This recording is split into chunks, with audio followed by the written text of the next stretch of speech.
നിങ്ങൾക്കും ഹൃദയഭാഷയിലുള്ള സ്നേഹവന്ദനത്തെ അറിയിക്കുന്നു.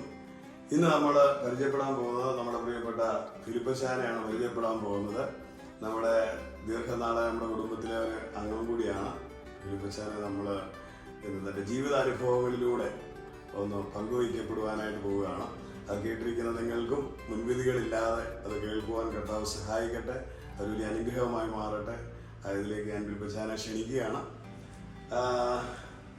ഫിലിപ്പച്ചാൻ വിശ്വാസത്തിലേക്ക് വരുന്നത് നമുക്ക് പറയാം. അതിന് മുമ്പ് നമ്മുടെ പശ്ചാത്തലം, നമ്മുടെ കുടുംബം, നമ്മുടെ പശ്ചാത്തലം എവിടെയായിരുന്നു, നമ്മുടെ സ്ഥലം, നമ്മൾ ജനിച്ച് വളർത്തപ്പെട്ടത്, ആ പശ്ചാത്തലത്തോ അവിടെ നിന്ന് ഇങ്ങോട്ടൊന്ന് പറഞ്ഞാൽ വലിയ ഉപകാരം. പറയാം. ഞങ്ങൾ താമസിച്ചത് മല്ലപ്പള്ളി നൂറോമാവ് എന്ന് പറഞ്ഞ സ്ഥലത്താണ് എൻ്റെ ജന്മസ്ഥലം. ഞങ്ങൾ 4 ആൺപിള്ളേരാണ്. മാതാവും പിതാവും അടങ്ങിയ ഒരു കർഷക കുടുംബമാണ്. 2 പ്രബലമായ കുടുംബത്തിൻ്റെ അംഗങ്ങളാണ് എൻ്റെ മാതാവും പിതാവും. കേരളത്തിൽ തറവാടിത്തം സംബന്ധിച്ച് പറയുകയാണെങ്കിൽ ഏറ്റവും ഉന്നത നിലവാരം പുലർത്തുന്ന 2 കുടുംബങ്ങളിലെ മാതാവും പിതാവുമായിരുന്നു എൻ്റെ മാതാപിതാക്കൾ. 4 ആമക്കൾ. വളരെ ഓരോ വയസ്സിന് മാത്രം വ്യത്യാസമുണ്ട്. നാട്ടിലാരെയും പേടിസ്വപ്നമായിരുന്നു ഈ 4 ആമക്കളായ ഞങ്ങൾ വളർന്നു വന്നാൽ എന്താകും നാടിൻ്റെ സ്ഥിതി എന്ന രൂപത്തിലേക്കാണ് ഞങ്ങൾ പോയത്. അർത്ഥവത്ത 4-5 ഏക്കർ സ്ഥലവും നല്ല ഒരു അനുഗ്രഹിക്കപ്പെട്ട ഭവനവും ഒക്കെ ഉണ്ട്. പക്ഷെങ്കിൽ ആ ഭവനത്തിൽ ഒരു ആരാധനയോ ദൈവത്തിന് വേണ്ടി പ്രവർത്തിക്കാനുള്ള ഒരു സ്ഥിതിവിശേഷമോ മാതാപിതാക്കൾ കാണിച്ചില്ല. മാതാപിതാക്കളെ കുറ്റപ്പെടുത്തുകയില്ല, അവരതിൽ കടന്നു വന്നില്ല. എന്തുകൊണ്ടോ ഒരു ശാപം പിടിച്ച കുടുംബത്തിൽ എന്ന പോലെ ഞങ്ങളുടെ കുടുംബത്തിൽ വളരെ പ്രതികൂലാവസ്ഥയിലും വളരെ പ്രതിസന്ധിയിലുമാണ് ഞങ്ങൾ മുമ്പോട്ട് പോയത്. പിതാവിൻ്റെ ഒരു കാര്യം മാത്രം ഞാൻ പറയാം. പിതാവ് ഞായറാഴ്ച രാവിലെ എഴുന്നേറ്റാൽ പറയും, ഇന്ന് പള്ളിയിൽ പോകുന്ന ദിവസമാണ്, അതുകൊണ്ട് തങ്കമ്മേ, ഭാര്യയോട് പറയും, തങ്കമ്മേ ഇന്ന് നേരത്തെ ആഹാരമൊക്കെ ഉണ്ടാക്കിക്കോണം, ഞാൻ പള്ളിയിൽ പോകാമെന്ന് പറയും. ആ പള്ളിയിൽ പോവുകയാണെന്ന് പറഞ്ഞു കേൾക്കുമ്പോൾ അമ്മ പള്ളിയിൽ പൊക്കോട്ടെന്നുള്ള സന്തോഷം കൊണ്ട് ആഹാരമൊക്കെ കഴിച്ച് എല്ലാം റെഡിയാക്കി കഴിയുമ്പോൾ ആഹാരം കഴിച്ചതിന് ശേഷം അപ്പം പറയും, അല്ലേ സമയം പോയി, 5 മിനിറ്റ് താമസിച്ചു പോയി, ഇനി പള്ളിയിൽ പോയിട്ട് കാര്യമില്ല എന്ന് പറഞ്ഞ് അപ്പം പള്ളിയിൽ പോയിട്ടില്ല. എന്നാൽ എൻ്റെ ജീവിതത്തിൽ ഞങ്ങളെ ചെറുപ്രായത്തിൽ എൻ്റെ അമ്മ പള്ളിയിൽ പോയി ഒരു പ്രാവശ്യം പോലും ഞാൻ കണ്ടിട്ടില്ല. രണ്ടുപേരും പോകത്തില്ല. എന്നാൽ ഞങ്ങൾ അറിയപ്പെടുന്ന കുടുംബത്തിലെയും പള്ളിക്കാരുടെ മെയിൻ ആൾക്കാരുമാണ്. പിരിവ് വന്നാൽ കൊടുക്കും, അതൊക്കെ ചെയ്യുമായിരുന്നു. അങ്ങനെ ഇരിക്കെ എൻ്റെ മാതാവ് ഒരു കൊല്ലത്തിൽ 8 ദിവസം പോകും. 8 നോയില്ലേ. ഒരു സൺഡേ സ്കൂളിലും പോകത്തില്ല, ആരും ഒന്നും പള്ളിയായിട്ട് യാതൊരു ബന്ധവുമില്ല. അങ്ങനെ ഒത്തിരി വിഷമത്തിൽ കൂടെ കടന്നുപോയി. ഞങ്ങൾ 4 ആൺപിള്ളേർ, തലയെടുപ്പുള്ള പിള്ളേർ, എന്തിനും ഏതിനും തയ്യാറായി നിൽക്കുന്ന പിള്ളേർ. എൻ്റെ രണ്ടാമത്തെ ജ്യേഷ്ഠൻ ആയ അദ്ദേഹത്തിന്മേൽ 4ാം ക്ലാസ്സിൽ പഠിക്കുമ്പോൾ എന്തോ ഒരു വിഷമം ഉണ്ടായിട്ട് പ്ലാവേ കയറിയ അദ്ദേഹം പറഞ്ഞു, അമ്മേ എനിക്ക് ഈ ചക്ക മുഴുവൻ വെട്ടിയിടാൻ തോന്നുന്നു, നശിപ്പിക്കാൻ തോന്നുന്നു, എന്തോ എന്ന് എനിക്കറിയത്തില്ല. അന്നേരം അമ്മ വഴക്ക് പറഞ്ഞ് അവരെ ഇറക്കി. പക്ഷേ ആ ദിവസം മുതൽ അവൻ വീട്ടിൽ അനുസരണയില്ലാത്തവനായിട്ട് വളർന്നു.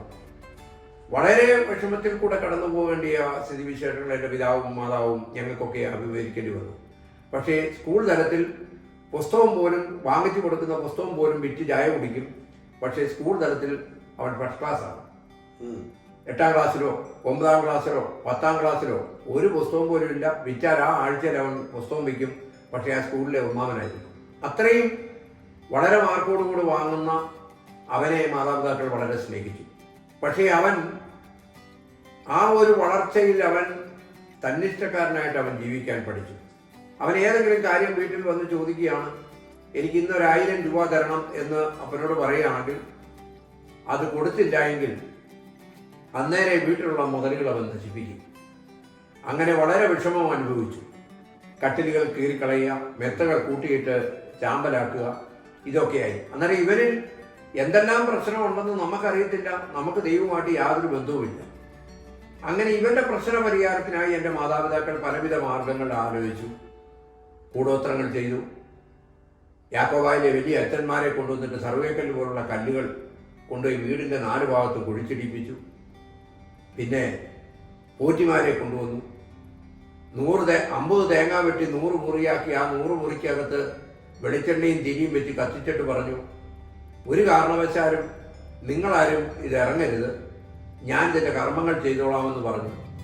അങ്ങനെ ആ പോറ്റി കർമ്മങ്ങൾ ചെയ്ത് കുറച്ച് കഴിഞ്ഞപ്പോൾ പോറ്റി തേങ്ങയ്ക്കകത്ത് നിറച്ചിരിക്കുന്ന എണ്ണയും തേങ്ങായും എല്ലാം ചാക്കി കെട്ടി പോറ്റിയുടെ ഉള്ള ഫീസും വാങ്ങിച്ച് നേരത്തെ ഫീസും വാങ്ങിച്ച് ഈ തെങ്ങായും ഈ എണ്ണയെല്ലാം കൂടെ പുള്ളി, അക്കാലത്ത് വളരെ ബസ് സർവീസൊക്കെ കുറവാണ്, ആ ബസ് സർവീസ് വരുന്ന സമയം നോക്കി പുള്ളി അത് കെട്ടിക്കൊണ്ട് പോയി. നമ്മുടെ ജ്യേഷ്ഠൻ പിന്നെയും വളരെ വിഷമത്തിലായി. അങ്ങനെ വളരെ പ്രതിസന്ധി അനുഭവിച്ചു. മുമ്പിൽ എങ്ങനെയാണ് മുമ്പോട്ട് പോകേണ്ടതെന്ന് എൻ്റെ മാതാവിനോ പിതാവിനോ ഒരു വെളിച്ചം കിട്ടാതെ ഇരുണ്ട ലോകത്ത് ജീവിക്കുന്ന ഏറ്റവും അരാജകത്വത്തിൻ്റെ ജീവിതത്തിലേക്ക് ഞങ്ങൾ തഴയപ്പെട്ടു. എന്നാൽ ഈ ജ്യേഷ്ഠൻ മുഖാന്തരം ഞങ്ങളുടെ ബാക്കി 3 കുഞ്ഞുങ്ങൾക്ക് ഞങ്ങൾക്ക് പഠിക്കാൻ സാധിച്ചില്ല. കാരണം ഇവൻ കുറച്ച് കഴിഞ്ഞപ്പോൾ എനിക്ക് മംഗലാപുരം യൂണിവേഴ്സിറ്റി പഠിക്കണം, മംഗലാപുരത്ത് പഠിച്ചു. ഇച്ചിരി കഴിയുമ്പോൾ പറയും എനിക്ക് ബാംഗ്ലൂർ ഇന്ന കോളേജുണ്ട് അവിടെ പഠിക്കും. അതിൻ്റെ ഒരു 6 മാസം കഴിയുമ്പോൾ പറയും എനിക്ക് വേറെ ഇടത്ത് പഠിക്കണം. എന്നിട്ട് ഇവൻ പഠിക്കുന്നത് കൊണ്ട് അപ്പനും അമ്മയും വലിയൊരു വിദ്യാഭ്യാസത്തിൻ്റെ ഉന്നതി പ്രാപിക്കാത്തതുകൊണ്ട് ഇവൻ പറയുന്ന എല്ലാ കാര്യത്തിനും മാതാവും പിതാവും വളരെ കഷ്ടപ്പെട്ട് അവരെ പഠിപ്പിക്കാൻ ശ്രമിച്ചു. എല്ലാം കൊണ്ടുവിടും, പൈസയും കിട്ടും. അങ്ങനെ പഠിക്കാൻ കൊടുക്കണം, കംപ്ലീറ്റ് ചെയ്തില്ല. അങ്ങനെ വന്ന് ഓരോ കഴിഞ്ഞ് അവൻ അവസാനം പറഞ്ഞു എനിക്ക് ബോംബെ സെന്റ് സേവിയേഴ്സ് കോളേജിൽ പഠിക്കണം. ആ സെന്റ് സേവിയേഴ്സ് കോളേജിൽ പഠിക്കുമ്പോൾ കേരളത്തിൽ നിന്ന് 2 പേര് മലയാളികൾ മാത്രമേ ആ കോളേജിൽ പഠിക്കുന്നുള്ളൂ. അതിന് പഠിക്കാനായിട്ട് നമ്മളെ കൊണ്ട് അവന് അന്നത്തെ രീതിയിൽ പണം മുടക്കാനുള്ള യാതൊരു സാവകാശവുമില്ല. അവൻ തന്നെ അതിന് പോംവഴി ഉണ്ടാക്കി കത്തോലിക്ക സമുദായത്തിൻ്റെ പരമോന്നത അധ്യക്ഷനായ തിരുമേനിയെ പോയി കണ്ട് അവരുടേതാണ് ആ സ്ഥാപനം. ആ സ്ഥാപനത്തിൽ നിന്ന് ലെറ്റർ വാങ്ങിച്ച് അവിടെ കൊണ്ടു കൊടുത്ത് ഇവന് പഠിക്കാനുള്ള സാവകാശം ഉണ്ടായി. അവൻ്റെ ഉങ്കിനോ അവൻ്റെ സ്വഭാവത്തിനോ യാതൊരു വ്യത്യാസവുമില്ല, നാൾക്ക് നാൾ കൂടി വന്നു. ഒരു ഉദാഹരണം പറയാം. ഞങ്ങളിവിടെ കശുവണ്ടിയൊക്കെ ഞങ്ങൾക്ക് ഇഷ്ടം പോലെ കിട്ടും. അതിൻ്റെ അകത്ത് വക്കം പറങ്ങണ്ടി എന്ന് പറയുന്ന ഒരു പറങ്ങണ്ടി ഉണ്ട്. അത് പ്രത്യേകം എടുത്ത് അപ്പം കെട്ടി വെക്കും. എന്ന് വെച്ചാൽ മകൻ വരുമ്പോൾ ഇത് ചുട്ടു തല്ലി കൊടുക്കാനാണ്. ആ ചുട്ടു തല്ലി കൊടുക്കുന്ന ആ ചാക്കുകെട്ടിൽ നിന്നും അനിയന്മാരായ ഞങ്ങളോ അവൻ്റെ മൂത്ത ജ്യേഷ്ഠനോ ഒരു പറങ്ങണ്ടി എടുത്തു എന്ന് അവൻ്റെ വരവിന് വന്നു കഴിയുമ്പോൾ അവൻ അറിഞ്ഞാൽ ഞങ്ങളുടെ പല്ലിടിച്ച് കളയുക, തലയിൽ തടിക്കഷ്ണം വെച്ച് അടിച്ച് മുറിവുണ്ടാക്കുക, ഇടിക്കുക, ഞങ്ങളെ ക്രൂരമായി മർദ്ദിക്കുക, ഇതൊക്കെയാണ്. അത് കാരണം ഒരു കൊല്ലം കെട്ടിവെക്കുന്ന പറങ്ങണ്ടി അവിടെ തന്നെ ഇരിക്കും. അത്ര പൈശാചികമാകുന്ന രൂപത്തിൽ കൂടെ അവനിൽ നിന്ന് അനുഭവങ്ങളുണ്ടായി. എന്നാൽ പഠിക്കാൻ വളരെ മിടുക്കലുമാണ്. Saint Joseph college BSc chemistry എടുത്ത് പഠിച്ചു. അത് പക്ഷേ അവന് കംപ്ലീറ്റ് ചെയ്യാൻ സാധിച്ചില്ല. അങ്ങനെ ഇരിക്കുമ്പോൾ അവന് മഹേന്ദ്ര കമ്പനിയുടെ അവൻ്റെ കൂടെ പഠിച്ച ഒരു പെൺകുട്ടിയുടെ പിതാവാണ് അതിൻ്റെ ഓണർ. ആ കമ്പനിയിൽ അവന് ജോലി കിട്ടി. കുറച്ച് നാൾ ചെയ്തതിന് ശേഷം അവിടെ നിന്ന് മാറി ഏതോ ഒരു ബിസ്കി കമ്പനിയുടെ മാനേജരായിട്ട് അവിടെ ഇരുന്നു. ആ മാനേജരായിട്ടിരിക്കുന്ന കൂട്ടത്തിൽ അവൻ പറഞ്ഞു എനിക്ക് ഈ പൈസ എല്ലാം കൂടെ കളഞ്ഞേച്ച് പോകാൻ തോന്നുന്നു എന്ന് അവിടെയുള്ള പണിക്കാരോട് പറഞ്ഞു. അന്നേരം ഇവൻ എന്തോ പ്രയാസം ഉണ്ടെന്നും പറഞ്ഞ് ഞങ്ങളുടെ വീട്ടിൽ വിവരം അറിയിച്ചു. ഞാൻ അവനെ കൊണ്ടുവരാനായിട്ട് ബോംബെക്ക് പോയി എൻ്റെ കൂടെ അവൻ തിരിച്ചു വന്നു. അങ്ങനെ തിരിച്ചു വന്ന് നാട്ടിൽ ഞങ്ങൾക്ക് നിൽക്കുവാൻ മേലാത്ത വിധത്തിലുള്ള ഭാരങ്ങളും പ്രതിസന്ധികളും വിഷമങ്ങളും വന്നു. അപ്പോൾ അനുജന്മാരായ ഞങ്ങളും കണ്ടിരിക്കുന്നത് അപ്പനോട് വഴക്കുണ്ടാക്കിയാൽ ഞങ്ങൾക്ക് കാശ് കിട്ടും. ക്രമാതീതമല്ലാത്ത ജീവിതത്തിൽ ഞങ്ങൾക്ക് വന്ന് ഭവിച്ചത് ആത്മീയ ജീവിതത്തിൻ്റെ ചൂഷ്ണത ഞങ്ങളുടെ ജീവിതത്തിൽ വളരെയധികം ബുദ്ധിമുട്ടുണ്ടാക്കി. ദൈവത്തെ അറിയുവാൻ തക്കവണ്ണം കഴിയാതെ, നമ്മെ സൃഷ്ടിച്ചു വിട്ട ദൈവത്തിൻ്റെ മഹത്വത്തെ കാണുവാൻ തക്കവണ്ണം കഴിയാതെ കണ്ണുകളെ കുരുടാക്കി. ഞങ്ങൾ അതിൽ നിന്ന് മനസ്സിലാക്കിയത് ഞങ്ങൾക്കെതിരായി നിൽക്കുന്ന ഏതോ ആൾക്കാർ, ഒരു 7.5 ഏക്കറിൻ്റെ സ്ഥലത്തിൻ്റെ ഒരു ചെറുകര കുട്ടപ്പക്കുഞ്ഞെന്നും പറഞ്ഞ് ഒരാളുണ്ട്. ആ ആള് വളരെ പ്രമാണിയാണ്, ആ സ്ഥലത്തിൻ്റെ പ്രമാണിയാണ്. ആ അദ്ദേഹം ആരെയൊക്കെയോ എന്തൊക്കെയോ ഏർപ്പെടുത്തി ഞങ്ങൾക്കെതിരായിട്ട് എന്തൊക്കെയോ ചെയ്തു എന്നുള്ളത് സത്യമാണെന്ന് ഞങ്ങൾ ഇപ്പോഴും കരുതുന്നു. കാരണം അതിൻ്റെ അവശിഷ്ടങ്ങൾ ഞങ്ങളുടെ വീട്ടിലും ഭവനത്തിലും ഒക്കെ അവിടെ ഇവിടെയൊക്കെ കാണുകയും ചെമ്പരത്തി പൂവോ അങ്ങനെയുള്ള സാധനങ്ങളൊക്കെ കൊണ്ടിട്ടു. അതിൽ വിശ്വാസം ഇല്ലെങ്കിൽ, ഇന്നത്തെ നിലയിൽ വിശ്വാസം ഇല്ലെങ്കിലും അന്ന് ഞങ്ങളെ അത് ഭയവിലാക്കി.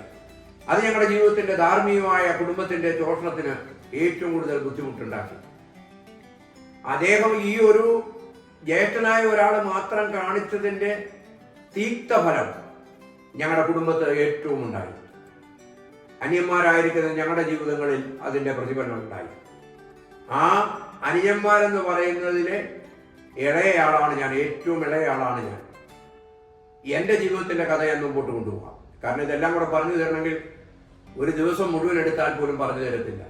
കർത്താവിൻ്റെ നാമത്തിൽ ഞാൻ ഉള്ളതുപോലെ പറയുന്നത് കൊണ്ട് എൻ്റെ സാക്ഷ്യത്തിൽ നിങ്ങൾക്ക് എന്തെങ്കിലും ബുദ്ധിമുട്ടുണ്ടായെങ്കിൽ ദൈവനാമത്തിൽ ക്ഷമിക്കുകയും കേൾക്കാനുള്ള മനസ്സ് കാണിക്കുകയും, എന്നെ നിങ്ങൾ എങ്ങനെ കരുതുക എന്നുള്ളതല്ല ഇതിൻ്റെ അകത്തെ പ്രശ്നം, യേശുവിനെ നിങ്ങൾ എങ്ങനെ അറിയുക എന്നുള്ളതാണ് എൻ്റെ ഉദ്ദേശം.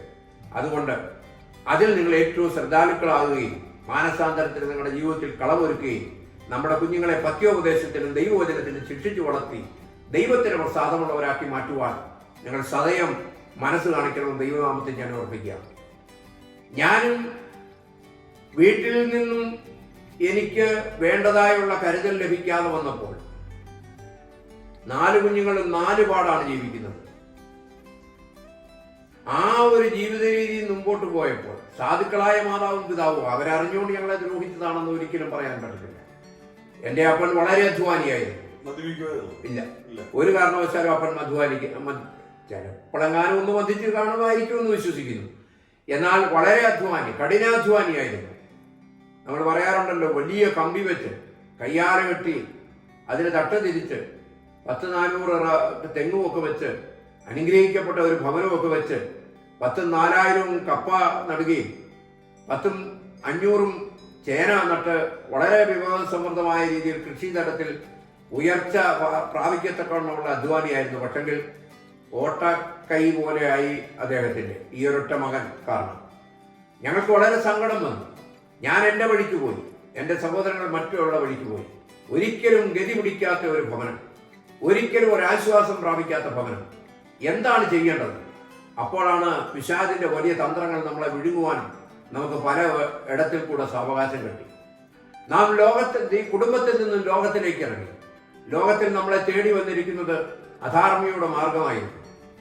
നമുക്ക് ലഭിക്കുവാൻ യാതൊരു നിവൃത്തിയും യാതൊരു സാഹചര്യങ്ങളും ഇല്ലാതെ വന്നപ്പോൾ നമ്മുടെ ആവശ്യങ്ങൾക്ക് വേണ്ടി നമുക്ക് പണം കണ്ടെത്തുവാൻ സാധിക്കാതെ വന്നപ്പോൾ എൻ്റെ പാവപ്പെട്ട അമ്മ പലപ്പോഴും 10 തിലാം അല്ലെങ്കിൽ 10 തിലാം എന്ന് പറഞ്ഞാൽ 100 കിലോ 50 കിലോ ഇങ്ങനെ പറങ്ങണ്ടി ഇഷ്ടം പോലെ കിട്ടും.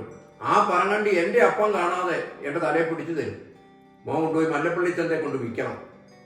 വിറ്റിട്ട് അമ്മയ്ക്ക് എന്ത് ചെയ്യണം? ഒരു നല്ല കശമുള്ള നേരിത് വാങ്ങണം. ബാക്കി പൈസ നീ എടുത്തോളാൻ പറയും. പാവം അമ്മയ്ക്ക് അന്നത്തെ കാലത്ത് 40 രൂപ 50 രൂപ കൊടുത്താൽ 40 ഇല്ല 15 രൂപ 20 രൂപ കൊടുത്താൽ ഒരു നേരിത് കിട്ടും. അമ്മയ്ക്ക് ആ നേരിത് കിട്ടുന്ന സന്തോഷം. എനിക്കാണെങ്കിൽ 10 നേരിത് വാങ്ങാനുള്ള പൈസ ബാക്കിയുണ്ട്. അത് വെച്ച് അടിച്ചു പൊളിച്ചുള്ള ജീവിതം. മുട്ടായി വാങ്ങുക, കൂട്ടുകാരുമായിട്ട് സല്ലപിക്കുക, വേണ്ടാത്തരങ്ങളിൽ ഏർപ്പെടുക, അങ്ങനെയുള്ള ഈ സന്തോഷം. പക്ഷേ പാവപ്പെട്ട അധ്വാനിക്കുന്ന അപ്പനെ എൻ്റെ അമ്മയെ അറിയിപ്പാൻ തയ്യാറായില്ല. ഞാനും അമ്മയും വളരെ കൂട്ടാണ്, വളരെ സ്നേഹിതരെ പോലാണ്. എന്താവശ്യമുണ്ടെങ്കിലും എൻ്റെ അമ്മ എന്നോട് പറയും. പക്ഷേ ആ അമ്മ എന്നോട് പറയുമ്പോൾ ആ ആവശ്യത്തിന് ഞാൻ പ്രതിഫലം ചോദിക്കുന്നത് വീട്ടിലുള്ള കാർഷികമായിട്ടുള്ള സാധനങ്ങൾ ഞാൻ കൊണ്ട് കള്ളക്കടത്ത് നടത്തുക. അത് മുഖാന്തരം എൻ്റെ സ്വഭാവത്തിന് ഒത്തിരി വ്യത്യാസം വന്നു. അപ്പൻ ചില സമയങ്ങളിൽ മനസ്സിലാക്കുമ്പോൾ എനിക്ക് വേണ്ട വിധം പൈസ എടുക്കാൻ സാധിക്കാതെ വരുമ്പോൾ ഞാൻ എൻ്റെ അയൽവക്കത്തെ വീടുകളിൽ നിന്നും ചെറിയ രീതിയിലുള്ള മോഷണം ആരംഭിച്ചു. വളരെ അനുഗ്രഹിക്കപ്പെട്ട ഒരു വീടാണ് എൻ്റെ സമീപമുള്ളത്. അത് ബന്ധുക്കൂസുകാരെ, അവർക്ക് 4 മക്കൾ. അവരെന്നെ സഹകരിപ്പിക്കുകയും അവരെന്നെ അവരുടെ ഭവനങ്ങളിൽ ഭക്ഷണത്തിന് ഇരുത്തുകയും എന്നോട് കൂടുതൽ കൂട്ടായ്മ കാണിക്കുകയും ഒക്കെ ചെയ്തു. കാരണം എന്നെ എങ്ങനെയെങ്കിലും ഒന്ന് മാനസാന്തരത്തിലേക്ക് കൊണ്ടുവരണമെന്ന്.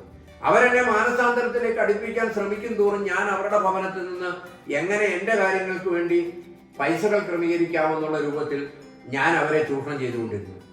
ഒരു നാൾ പിടിപ്പിക്കപ്പെട്ടപ്പോൾ അവരെന്നോട് വളരെ മര്യാദയായി വളരെ സ്നേഹത്തോടെ പറഞ്ഞു, മോനെ, ഈ ജീവിതം ഒന്നേ ഉള്ളൂ, ഞങ്ങളുടെ പൈസ എടുത്തിട്ട് ഞങ്ങൾക്ക് യാതൊരു കുഴപ്പവുമില്ല, പക്ഷെങ്കിൽ ഇത് മുമ്പോട്ട് കൊണ്ടുപോകരുത്. പക്ഷേ ഞാൻ അനുവർത്തിച്ചു വന്ന രീതിയിൽ രസം കണ്ടുപോയതുകൊണ്ട്, പാപത്തിൻ്റെ ആഴക്കടലിൽ ഞാൻ സുഖിച്ച് ജീവിക്കുന്നത് കൊണ്ട്, നീന്തിച്ചെടുത്തുകൊണ്ട് അവരുടെ വാക്കുകൾക്ക് യാതൊരു വിലയും ഞാൻ കൽപ്പിച്ചില്ല. കാലാന്തരത്തിൻ്റെ മുമ്പോട്ടുള്ള പോക്കുകളിൽ വളരെ ഭയാനകമായ ജീവിതമാണ് ഞാൻ നയിച്ചു പോകുന്നത്. അങ്ങനെ സ്വത്രം മുമ്പോട്ട് പോരുമ്പോൾ എൻ്റെ പ്രായമായി 8 ക്ലാസ് 9 ക്ലാസ് ആയപ്പോൾ ഒരു വില്ലൻ എന്നുള്ള രൂപത്തിൽ ഞാൻ മാറി. പുന്നവേലി സ്കൂൾ എന്ന് പറയുന്ന ഒരു സ്കൂളുണ്ട്. അത് പുന്നവേലി എന്ന് പറയുന്ന സ്ഥലത്താണ്, നൂറമ്മാവിനടുത്താണ്. ആ പുന്നവേലി സ്കൂളിലെ മാത്തമുറി ജോയി സാർ എന്ന് പറയുന്ന ജോയി സാറിന് അധികായകനായ മനുഷ്യനാണ്. പക്ഷേ പൊക്കത്തിൽ വളരെ കുറഞ്ഞവനാണെങ്കിലും പിള്ളേരെ നിയന്ത്രിക്കുന്നതിൽ പ്രാഗൽഭ്യമുള്ളവനാണ്. അദ്ദേഹത്തിന്റെ മുമ്പിൽ സാധാരണക്കാരന് ഒരു പിള്ളേരും അദ്ദേഹത്തിന്റെ മുമ്പിൽ നിൽക്കത്തില്ല. പക്ഷേ അദ്ദേഹത്തെ എൻ്റെ പുറത്ത് പേനായിൽ നിന്നും മഷി കുടഞ്ഞ് ഞാൻ അവിടെ ഒരു വില്ലാളിയായിട്ട ഒരു രീതിയിൽ ആ സ്കൂളിൽ ഞാൻ പ്രവർത്തിപ്പാൻ കാരണമായി. കാരണമൊന്നും എനിക്കറിയണ്ട. ജോർജ് ഫിലിപ്പ് അല്ലെങ്കിൽ ഫിലിപ്പ് ജോർജ് എന്ന് പറയുന്ന ആളെന്ന് പറയാണ്, കാരണമുണ്ടോ ഇല്ലയോ എന്ന് അന്വേഷിക്കത്തില്ല. ഇന്ന് സ്കൂളിന് അവധിയാണെന്ന് പറഞ്ഞാൽ അന്ന് അവധിയാണ്. എൻ്റെ മുമ്പിൽ ആർക്കും നിൽക്കാൻ സാധിക്കാത്ത വിധത്തിൽ മിണ്ടാതിരുന്ന 9 ക്ലാസ് വരെയും മിണ്ടാതിരുന്ന പ്രതികരിക്കാതിരുന്ന ഒരു ആട്ടുംകുഞ്ഞിനെ പോലെ ജീവിച്ച ഞാൻ 10 ക്ലാസ്സിൽ കയറിയപ്പോൾ എൻ്റെ സ്വഭാവം വളരെ വൈകൃതമായി. സ്കൂളിൽ മറ്റുള്ള കുട്ടികളെ കൂട്ടി സമരങ്ങൾ ഉണ്ടാക്കുക, അധ്യാപകന്മാരോട് എതിർക്കുക, അവരടിക്കുന്ന അടി ആ ചൂരൽ വടിയെ പിടിച്ച് ആക്രോശിക്കുക. ഞാനാണ് ഈ സ്കൂളിൻ്റെ നടത്തിപ്പുകാരൻ എന്നുള്ള രൂപത്തിൽ കൂടെ എനിക്ക് മുമ്പോട്ട് പോകേണ്ടി വന്നു. എൻ്റെ സ്വഭാവം അത്ര വളരെ മോശമായി. എൻ്റെ പൊക്കം മാത്രമുള്ള ഒരു അധ്യാപിക പകരക്കാരിയായിട്ട് ആ സ്കൂളിൽ വന്നു. ആ പകരക്കാരിയായിട്ട് ആ സ്കൂളിൽ വന്നപ്പോൾ ആ അധ്യാപിക വരുന്നത് കണ്ടുകൊണ്ട് ഞാൻ സ്കൂളിന് വെളിയിൽ നിന്നു, ക്ലാസ് മുറിക്ക് വെളിയിൽ നിന്നു. ക്ലാസ് മുറിയിലോട്ട് ഈ അധ്യാപിക കയറുമ്പോൾ ഞാനും ആ അധ്യാപികയുടെ അതേ പൊക്കമുള്ള ഞാനും കയറി. അതിൻ്റെ ഉദ്ദേശം എന്തെന്ന് ചോദിച്ചാൽ, ഞങ്ങൾ ഭാര്യാഭർത്താക്കന്മാരെന്നുള്ള ഒരു സമർത്ഥീകരണം ക്ലാസ്സിൽ ഉണ്ടാക്കിയിട്ട് ആ ക്ലാസ്സിൽ ഞാൻ വലിയവനാണെന്ന് കാണിക്കണം. പോഷത്തരമായ ഒരു തീരുമാനം. പക്ഷേ എനിക്ക് അതാണ് ഏറ്റവും രസകരമായുള്ള മാർഗം. ആ പാവപ്പെട്ട ടീച്ചർ ഒരനുഗ്രഹം എനിക്ക് തന്നു. എൻ്റെ വീടിന് തൊട്ടടുത്തുള്ള ബന്ധുക്കൂസുകാരുടെ വീട്ടിൽ ഒരു ദിവസം ആ ടീച്ചർ വന്നപ്പോൾ അനുഗ്രഹത്തിൻ്റെ വിവരണം എനിക്ക് മനസ്സിലായി. മോനെ ഫിലിപ്പേ, നീ 10 ക്ലാസ് ജയിക്കാൻ പാടാ, നിനക്കൊരു കാരണവശാലും 10 ക്ലാസ് എഴുതാൻ പറ്റില്ല എന്ന് പറഞ്ഞു. ഞാൻ ആ വാക്കിനെ അത്ര മുഖവിലക്കെടുത്തില്ലെങ്കിലും പ്രായം ഇപ്പോൾ ഞാൻ ചെയ്ത ദോഷത്തിൻ്റെ വ്യാപ്തി എനിക്ക് 10 ക്ലാസ് പരീക്ഷ എഴുതുവാൻ പറ്റിയില്ല. പല ട്യൂട്ടോറിയൽ കോളേജിൽ പോയി. ട്യൂട്ടോറിയൽ കോളേജിൽ പഠിപ്പിക്കുമ്പോൾ അതിൻ്റെ പ്രൊഫസർമാരോടും അതിൻ്റെ നടത്തിപ്പുകാരോടും ഏതെങ്കിലും ഒരു കാരണം പറഞ്ഞ് ഉടക്കുണ്ടാക്കും. ആ സമയത്ത് പരീക്ഷ എഴുതിയില്ല. എൻ്റെ SSLC ബുക്കിൻ്റെ മുഴുവൻ എടുത്താലും ഓരോ പരീക്ഷയ്ക്കും കെട്ടിവെച്ച പണത്തിൻ്റെയും ഓരോ പ്രാവശ്യവും പരീക്ഷ എഴുതാൻ വേണ്ടി തയ്യാറായതിൻ്റെയും ഇന്നും രേഖ എൻ്റെ കയ്യിലുണ്ട്, എൻ്റെ കൈവശമുണ്ട്. 10 ക്ലാസ് എനിക്ക് പഠിക്കുവാൻ കഴിഞ്ഞില്ല. ട്യൂട്ടോറിയൽ കോളേജ് 1 2 3 ട്യൂട്ടോറിയൽ കോളേജ് കയറിയിറങ്ങി. സ്കൂളിൽ നിന്നും എൻ്റെ പഠനം എന്നത്തേക്കുമായി അവസാനിപ്പിച്ചു. പഠിക്കുക എന്നുള്ള ലക്ഷ്യബോധത്തിൽ നിന്നും ഞാൻ മാറി. കാരണം വീട് പിശാചിന്റെ കൂടായി മാറിക്കഴിഞ്ഞു.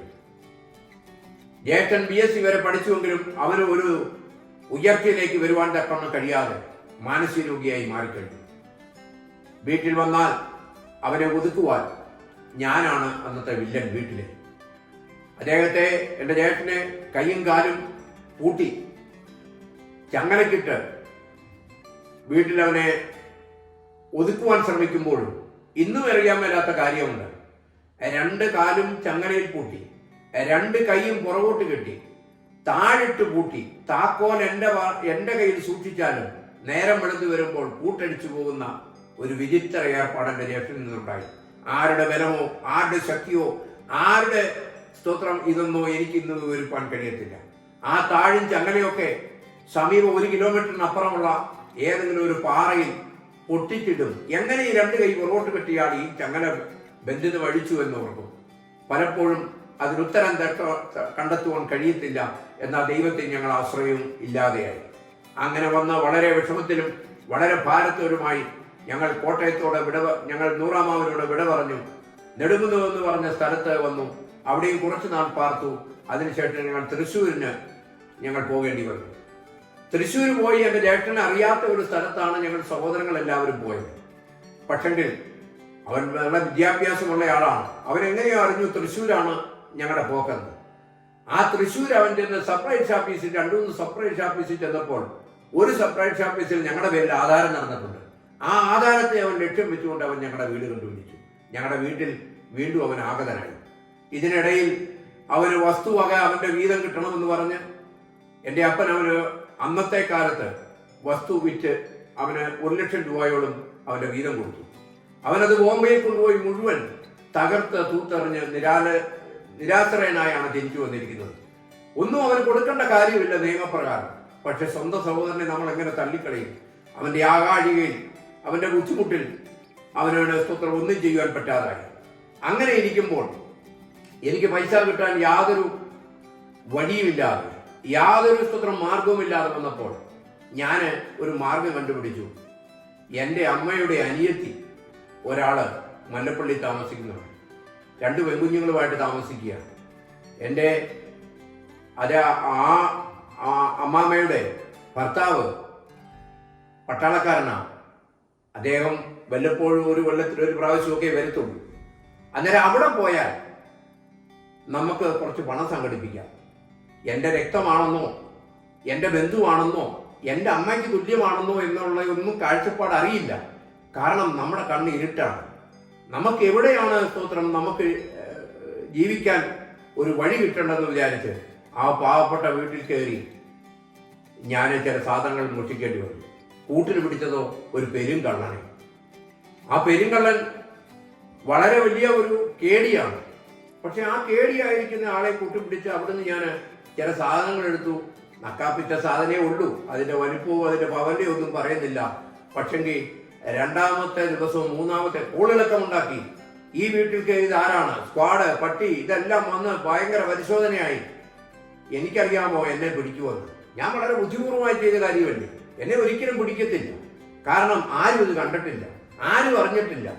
ഈ പെരുങ്കള്ളൻ എൻ്റെ കൂടെ കൂടി അവനെങ്കിലും ഒരു വിവരം വേണ്ടേ? അവനും വിവരമില്ല.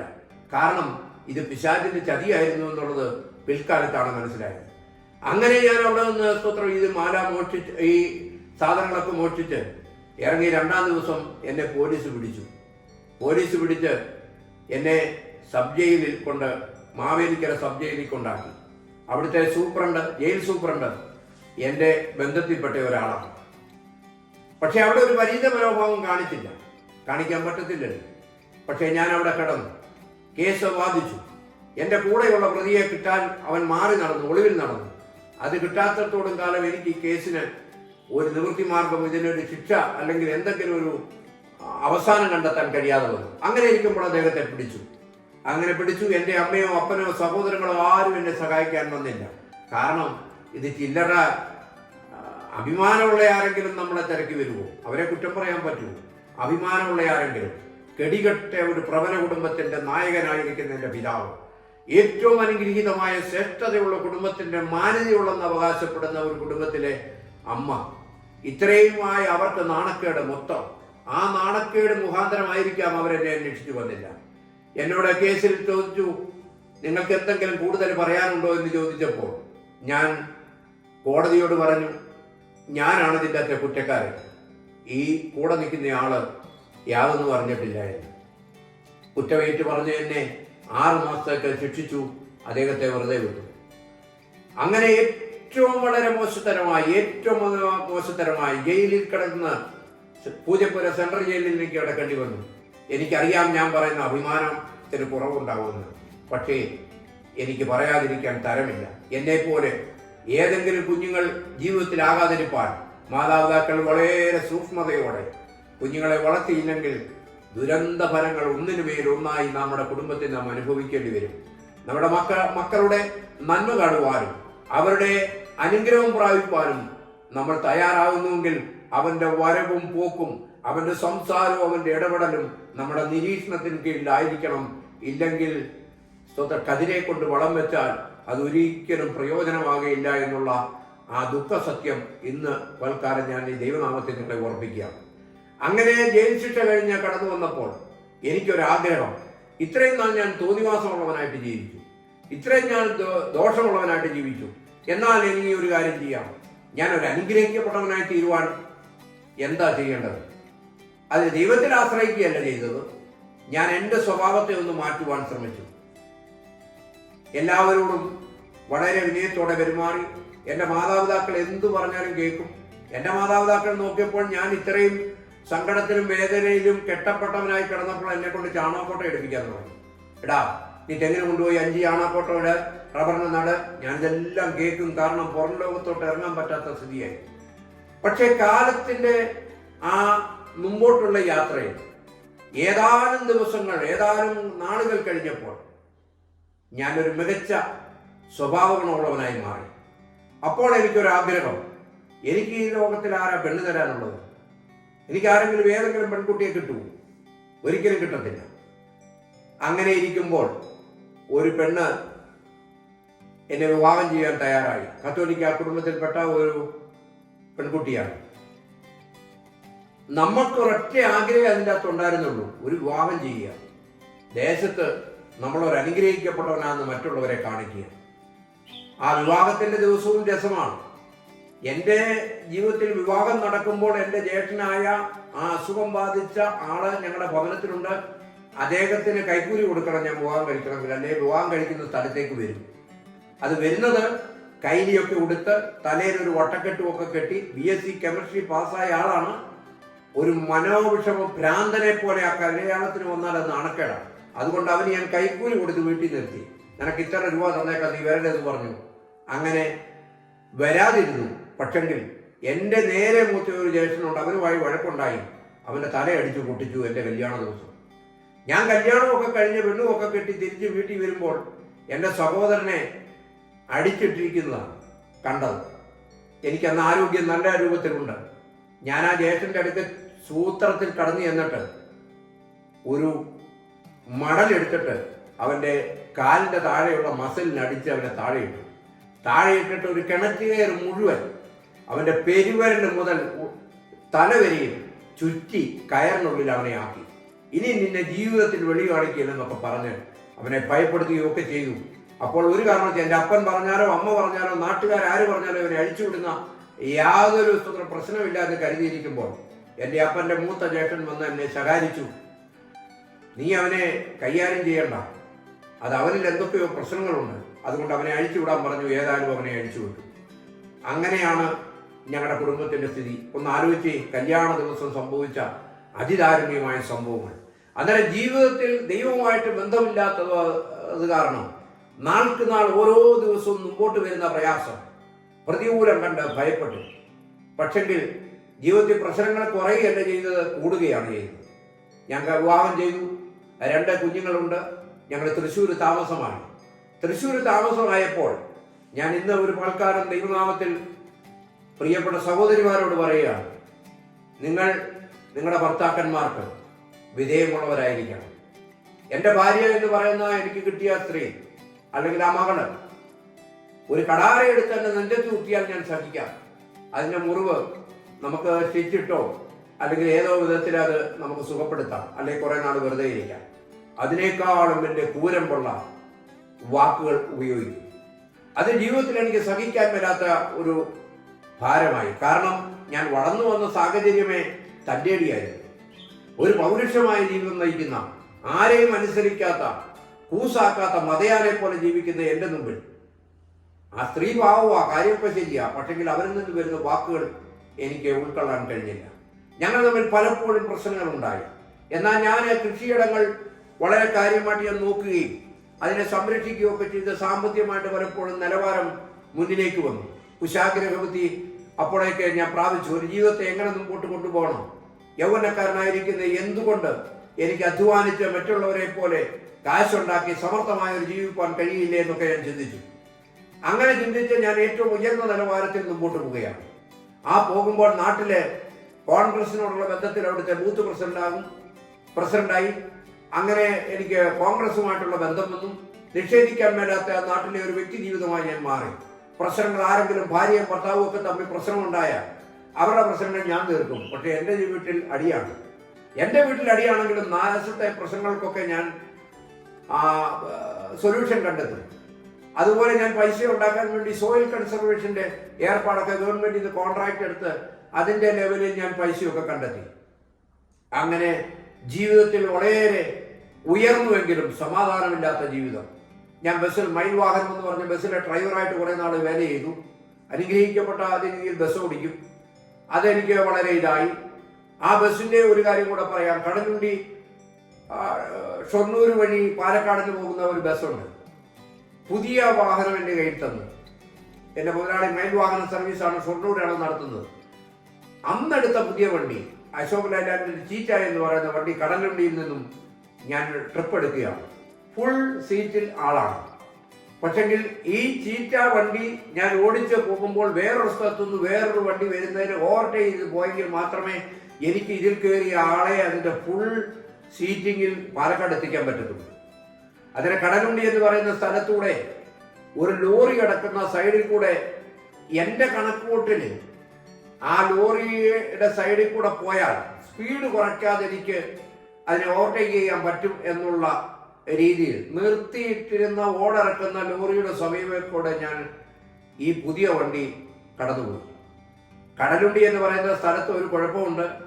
ഈ റോഡിന്റെ സൈഡിൽ കാണുന്ന മൺതിട്ടയിൽ ഇറങ്ങിയാൽ മണലിന് തുല്യമായ, പഞ്ചസാരയ്ക്ക് തുല്യമായ റോഡാണ്. എൻ്റെ വണ്ടി എൻ്റെ കയ്യിൽ നിന്ന് പോയി 4 വീലും മേളിലായി 6 വീലും മേളിലായിട്ട് അത് മറിഞ്ഞു. നിറയെ യാത്രക്കാരുമായിട്ട് പോയ ഞാൻ അവിടെ തലമറിഞ്ഞു വീണു. ഒരു കുട്ടി റേഡിയേറ്ററിൽ നിന്നുള്ള വെള്ളം വീഴുന്നത് കണ്ട് പെൺകുട്ടിയുടെ ദേഹത്തോട്ട് വീഴുന്നത് കണ്ട് ഞാൻ ആ കുട്ടിയെ രക്ഷിച്ച് മാറ്റി നിർത്തിയതിന് ശേഷം ഇറങ്ങാൻ സാഹചര്യമല്ലാത്ത സാഹചര്യത്തിൽ ഞാൻ ഏതോ ഒരു പഴുതിൽ കൂടെ കണ്ടത്തിൽ ചാടി ജീവനും കൊണ്ട് ഓടി, അല്ലെങ്കിൽ കിലോ കട്ടിക്ക് ഇടിയിട്ടു.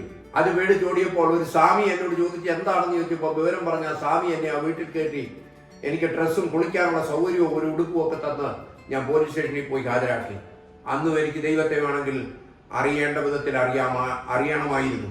കാരണം ദൈവം ഒരു ആപത്തിൽ നിന്ന് വിടുവിച്ചപ്പോൾ, ഇത്രയും വലിയ ഒരു ആപത്തിൽ നിന്ന് വിടുവിച്ചപ്പോൾ അത് ദൈവമാണ് ആ കരത്തെ താങ്ങിയത്. ഞാൻ പോലീസ് സ്റ്റേഷനിൽ ചെന്നപ്പോൾ ആ എസ് ഐ എന്നോട് പറഞ്ഞത് 5 പേര് മരിച്ചിട്ടുണ്ട്, തനിക്കുള്ളതൊക്കെ ഞാൻ തരാമെന്ന് പറഞ്ഞു. ഞാനും ഭയന്ന് പറച്ചു. ഒരു അരമണിക്കൂർ കഴിഞ്ഞപ്പോൾ ഞാൻ അറിഞ്ഞു എൻ്റെ കമ്പനിയിൽ നാൾ വന്നു. ആ കമ്പനി നാൾ വന്നു പറഞ്ഞു ഒരാൾക്ക് പോലും യാതൊരു പരിക്കുമില്ല. അത്രയും സ്തോത്ര വിഷമമായി. അന്നേരം എൻ്റെ മുതലാളി എന്നോട് പറഞ്ഞത് ഇനി ആ വണ്ടിയെ ഓടിക്കണ്ട, അതിനേക്കാൾ സ്പീഡ് കൂടിയ ഒരു വണ്ടി തരാമെന്ന് പറഞ്ഞു. അങ്ങനെ ആ തരത്തിലും എനിക്ക് തെറ്റാണ് ഞാൻ കാണിച്ചതെന്ന് ബോധ്യമുണ്ടായപ്പോഴും എൻ്റെ മുതലാളിയോട് ഞാൻ കാര്യങ്ങൾ പറഞ്ഞപ്പോൾ അദ്ദേഹത്തിന് മനസ്സിലായി അതൊരു അവിചാരിത സംഭവമാണ്. ഇവനെ ഇവിടെ നിർത്തിയാൽ എനിക്ക് വരുമാനം വർദ്ധിപ്പിക്കാമെന്നുള്ള രൂപത്തിൽ അതിനേക്കാൾ സ്പീഡിൽ മുളയങ്കാവ് എന്ന് പറയുന്ന ഒരു വണ്ടിയുണ്ട്. ആ വണ്ടി വാഹനത്തിൽ ജോലി ചെയ്യാൻ തയ്യാറായി. ഈ ജോലി ചെയ്യുന്നുണ്ടെങ്കിലും വീട്ടിൽ സമാധാനമില്ല. 15 ദിവസമോ 20 ദിവസമോ കഴിഞ്ഞ് ഈ ഭവനത്തിലേക്ക് ഞാൻ വരുമ്പോൾ എൻ്റെ ഭാര്യയെ എനിക്ക് അഭിമുഖീകരിക്കാൻ കഴിയത്തില്ല. അതുകൊണ്ട് ഇന്ന് വാൽക്കാലം ഞാൻ ദൈവനാമത്തെ നിങ്ങളോട് ഓർപ്പിക്കുകയാണ്. നിങ്ങൾ സ്തോത്രം നിങ്ങളുടെ ഭർത്താക്കന്മാരെ ബഹുമാനിക്കണം. ബഹുമാനിക്കുക എന്ന് പറഞ്ഞാൽ സ്തോത്രം നിങ്ങൾ വളരെ സ്നേഹത്തോടെ പെരുമാറണം. ഇച്ചിരിയൊക്കെ പരിഭവമോ പ്രയാസമോ നിങ്ങളുടെ ഭർത്താവുമാണെന്ന് നിങ്ങൾക്ക് അനുഭവിക്കേണ്ടി വന്നാലും അവരെ സ്തോത്രം സ്നേഹത്തോടെ ചേർത്ത് പിടിച്ചാൽ നിങ്ങൾ സ്തോത്രം നിങ്ങളുടെ കുഞ്ഞുങ്ങളും അക്കരെ എത്തുവാൻ, ദൈവത്തിന്റെ മഹത്വം കാണുവാൻ വഴി തുറക്കും. എതിർത്ത് നിന്നാൽ ഒരു കുടുംബം പൊട്ടിത്തകരും. ആ കുടുംബത്തിൽ ഞാൻ അത്ര ദയനീയമായി പരാജയപ്പെട്ടു. ഞങ്ങൾ തമ്മിൽ വേർപെട്ടു. ആ പുള്ളിക്കാരത്തി സ്തോത്രം എന്നോട് ഉള്ള വൈരാഗ്യം മാത്രം, ഞങ്ങൾ തമ്മിലുള്ള കീരിയും പാമ്പും പോലുള്ള വഴക്ക് കാരണം ആ പുള്ളിക്കാരത്തി എൻ്റെ 2 കുഞ്ഞുങ്ങളെയും എന്നെ ഏൽപ്പിച്ച് സ്ഥലം വിട്ടു. ദിവസങ്ങൾ കാത്തു, മാസങ്ങൾ കാത്തു, വർഷങ്ങൾ കാത്തു. ഒരു മനുഷ്യൻ പോലും തിരിച്ചു വന്നില്ല. ഇതിലാരും ഇടപെടാനും തയ്യാറായില്ല. കാരണം എൻ്റെ വിഷയമായതുകൊണ്ട് ഇടപെട്ടോ ചിലപ്പം വിഷമിക്കേണ്ടി വരുമെന്ന് കൊണ്ട് ആരും ഒരു സമാധാനമാക്കുമോ. എൻ്റെ ബന്ധുക്കളൊക്കെ എന്നെ ഉപേക്ഷിച്ചു കഴിഞ്ഞു. ആ ഒരൊറ്റ പ്രശ്നത്തോടെ എൻ്റെ ചാർച്ചക്കാരോ ബന്ധുക്കളോ ആരും ഞങ്ങൾക്ക് അന്യം നിന്നവരെ പോലായിപ്പോയി. എൻ്റെ മാതാപിതാക്കൾക്ക് സ്തോത്രം ഞാനൊരു ഏറ്റവും നാണക്കേടുണ്ടാക്കുന്ന ഒരു മനുഷ്യനായി മാറി. അത് അവർക്ക് ഉൾക്കൊള്ളുവാൻ കഴിഞ്ഞില്ല. അവർ സ്തോത്രം അവരുടെ ബന്ധുജനങ്ങളിലോ അവരുടെ നാടുകളിലോ അവരുടെ സഹോദരിമാരോടോ സഹോദരന്മാരെ ഒന്നും ആശ്രയിക്കാൻ പോയില്ല. കാരണം അവർക്ക് നാണക്കേടായി. ഞാൻ അങ്ങനെ സ്തോത്രം കുറച്ച് ദിവസം കഴിഞ്ഞു. എന്ത് ചെയ്യണമെന്നറിയാതെ വിഷമിക്കുന്ന പിഞ്ചു കുഞ്ഞുങ്ങളായിരിക്കുന്ന അവരെ പരിപാലിക്കണം. എനിക്ക് കൃഷി ചെയ്യണം, കടയിൽ പോയി സാധനങ്ങൾ വാങ്ങണം, പുതിയൊരു ദേശത്ത് ചെന്ന് താമസിക്കുന്നു, ആരും പരിചയമില്ലാത്ത ഒരവസ്ഥ. ഇതൊക്കെയും വന്നു കഴിഞ്ഞപ്പോഴത്തേക്ക് ആകെ മാനസികമായിട്ട് ഒത്തിരി പ്രയാസങ്ങൾ വന്നു. ഇതിനൊരു മാർഗം കണ്ടുപിടിക്കണം.